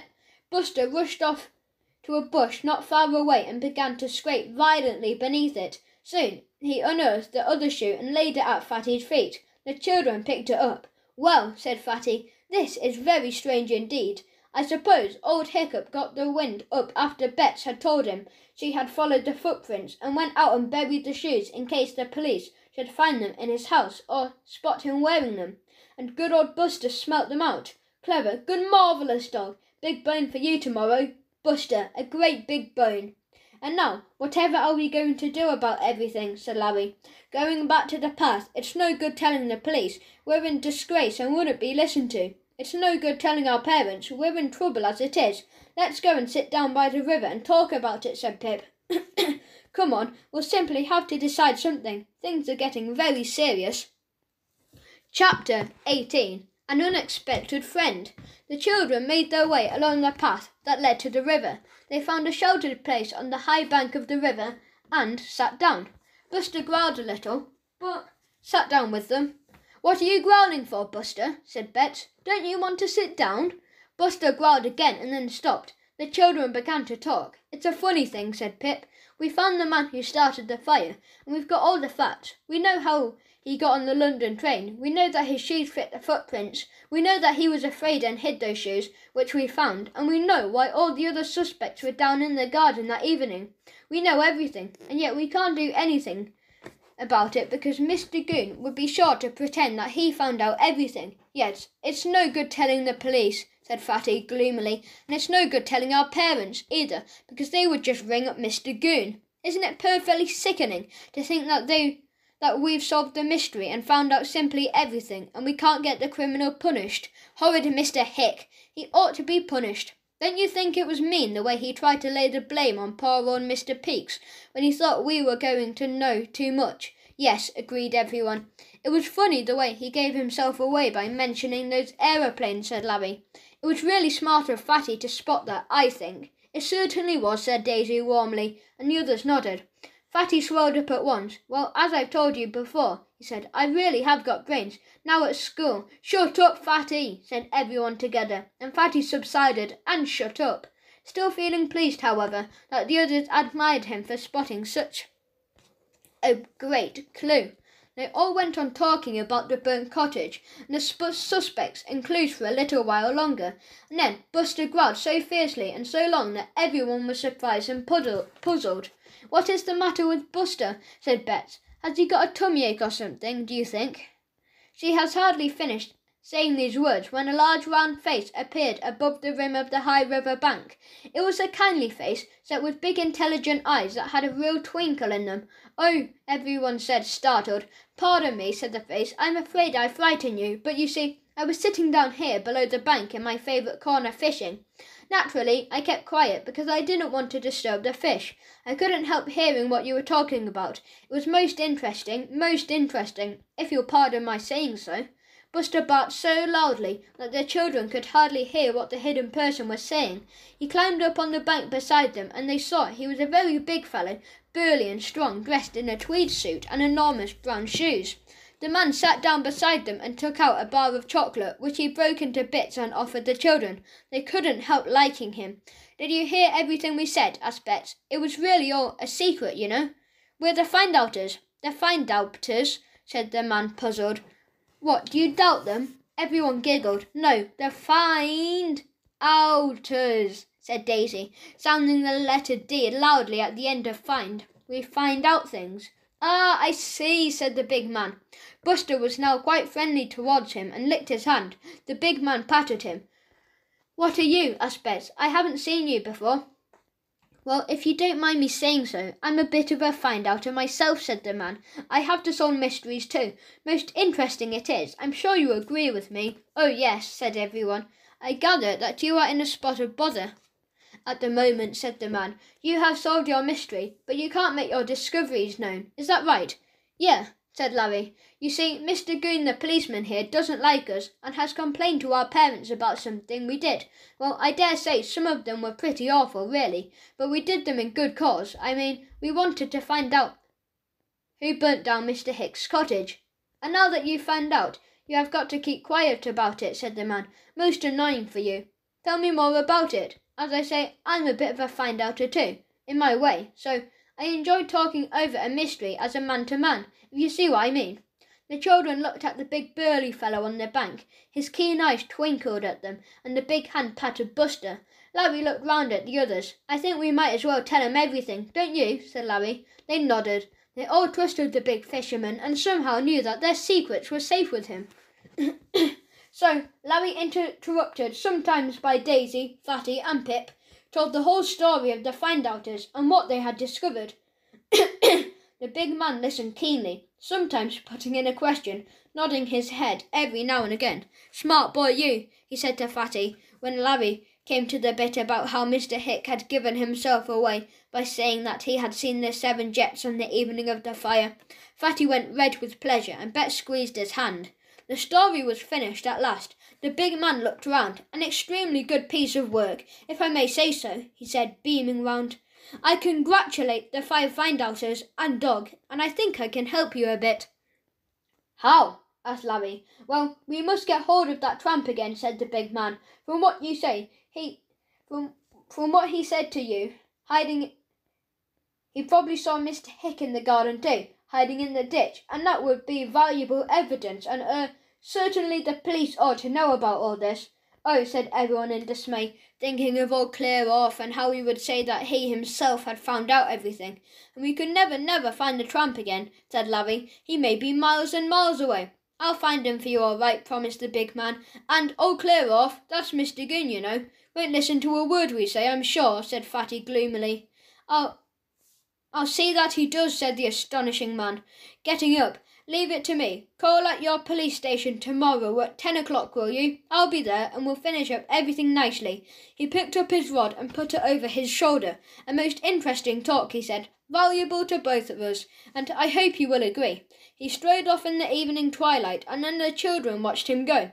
10 o'clock tomorrow at the police station," said Fatty, feeling rather uncomfortable. "Whatever's going to happen there? And how is that man going to find the tramp?" Nobody knew. Larry looked at his watch, gave a yell and leapt to his feet. "I say, it's awfully late. We shall get into a row. Come along quickly." They hurried home with Buster at their heels. "Goodbye."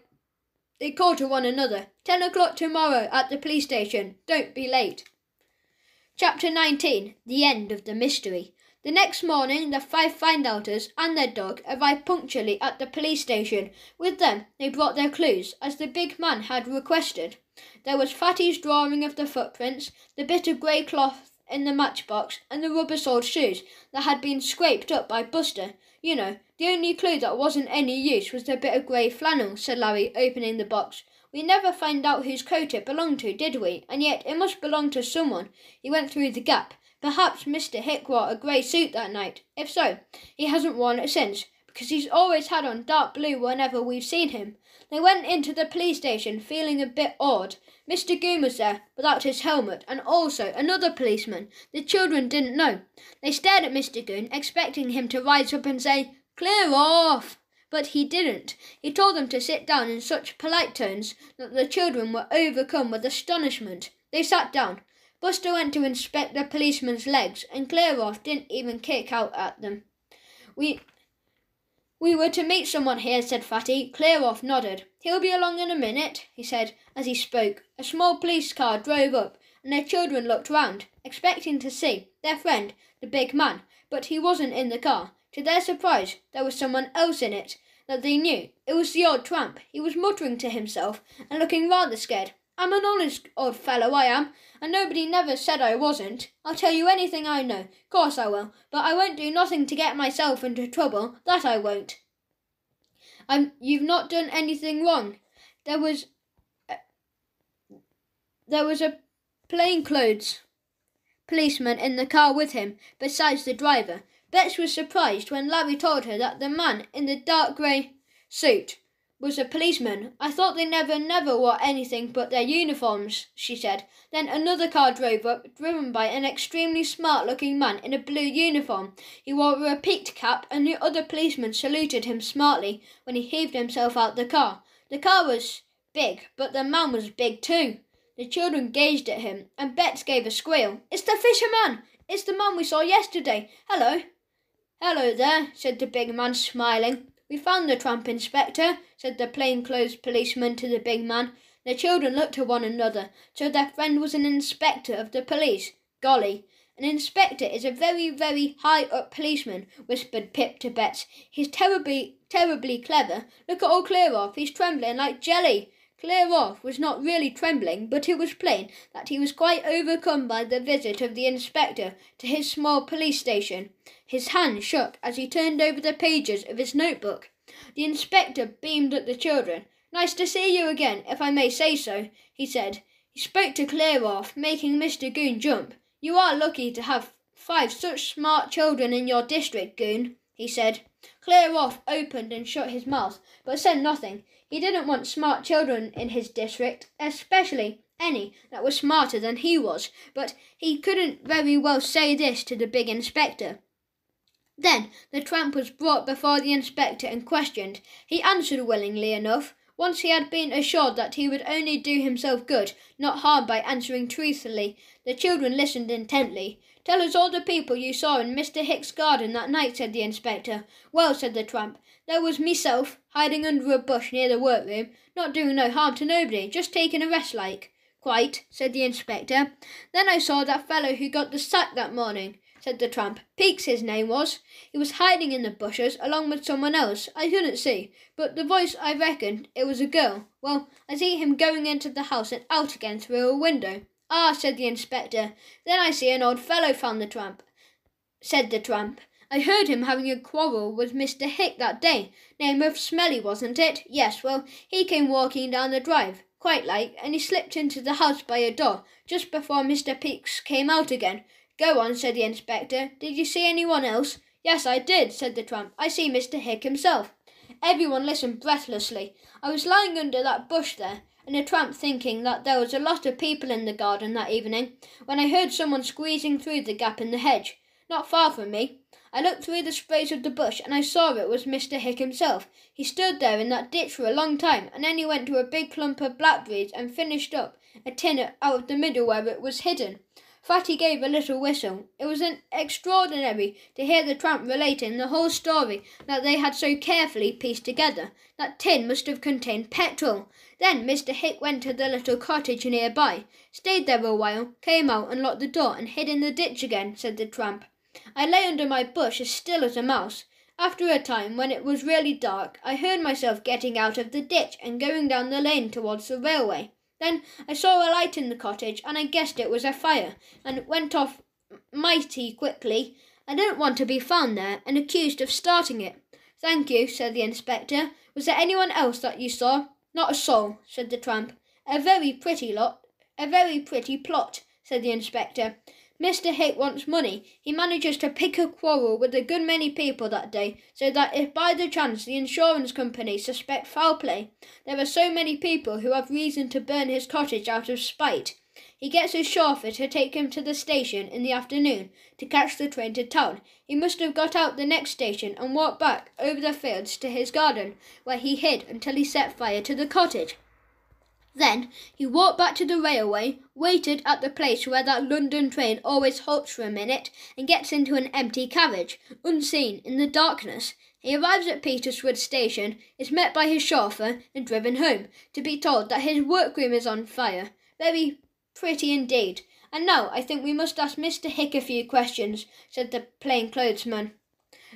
That is so, agreed the inspector. He turned to the children. We will let you know what happens, he said, and if I may say so, I am very proud to have met the 5 find-outers and dog.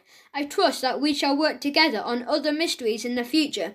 I should be extremely grateful for your help, and I am sure Mr. Goon feels the same as I do. Mr. Goon didn't at all, but he could do nothing but nod and try to smile. He was angry to think that the 5 pests had actually solved the mystery before he had, and that the inspector was praising them. Good day, Goon, said the inspector pleasantly, walking out to his car. Good day, Inspector Jenks, said Paul Clearoff. Can I give you children a lift? Inquired the inspector. Am I going your way? He was, for he was going to Mr. Hick with the plainclothesman. The children piled into the big car, bursting with importance, and hoping that everyone in the village would see them riding with their friend, the great inspector. I suppose you couldn't possibly put in a word for us with our parents, could you? Asked Pip. You see, Mr. Goon complained so bitterly of us. If you spoke well of us, it would be a great help. It would be a pleasure, beamed the inspector, starting up his powerful car. I'll call in after I've interviewed Mr. Hick. He kept his word. He called on Pip's mother late in the day and very much impressed her with his admiration for the 5 find-outers. They are very smart children, he said. I am sure you will agree with me. I am proud to know them. The children crowded round him eagerly. What about Mr. Hick? What did he say? I questioned him closely, and let him know that we knew everything that he had got to his shoes to, said the inspector. He denied it at first, but when asked to explain how it was that he had heard those aeroplanes coming over here at the time when he had vowed he was in London, he broke down and confessed everything. So I am afraid Mr. Hick will have to leave his comfortable house and spend some considerable time with the police. He is even now on his way, and poor Mrs. Minns is in a most excited state. I expect Lily will be glad that Horace isn't suspected any more, said Daisy, and we'd better go and tell Mr. Smelly all about it too, so that he will forgive us for getting into his house and taking his shoe. Will Mr. Goon give him back his shoe, Inspector Jenks? It has already been done, said the big man. Well, I must be going. I hope I shall see you again some day. You did very well indeed with your clues and your list of suspects. There was only one clue that wasn't any good, said Larry, pulling out his matchbox with the bit of grey flannel in. We never found any suspect with grey flannel coat and a tiny bit torn out. Well, if you don't mind me saying so, I have an idea that can explain that clue, said the big inspector, looking wise. Oh, do tell us, said Betts. The inspector pulled Larry to him, swung him round and showed the others a tiny tear in a grey flannel jacket, just by the armpit on the back. That's where your grey bit of flannel cloth came from, he said with a deep chuckle. You all got through the gap in the hedge when you went to find the footprints, didn't you? And Larry must have caught himself on a bit of prickle, and the boy behind him spotted a bit of grey rag on the twig and thought it was a clue. Good thing you didn't see that Larry's coat was torn, or you might have written him down as suspect too. The children laughed. However, was it that nobody noticed Larry's coat was a bit torn? Said Betts, astonished. Well, to think all these things we find out, and we didn't find that out. Goodbye, said the inspector, getting into his car. Thanks for your help. It's a very good, satisfactory ending, and I'm sure you will agree with me. Rather, said everyone. Goodbye. It was a bit of luck meeting you. The car roared off up the lane. The children turned back into the garden. What an exciting week we've had, said Daisy. I suppose now the find-outers must come to an end, because we've solved the mystery. No, said Fatty. We'll still be the five find-outers and dog, because you simply never know when another mystery will come along for us to solve. We'll just wait till it comes. They are waiting, and one will come. There's no doubt about it. But of course, that will be quite another story.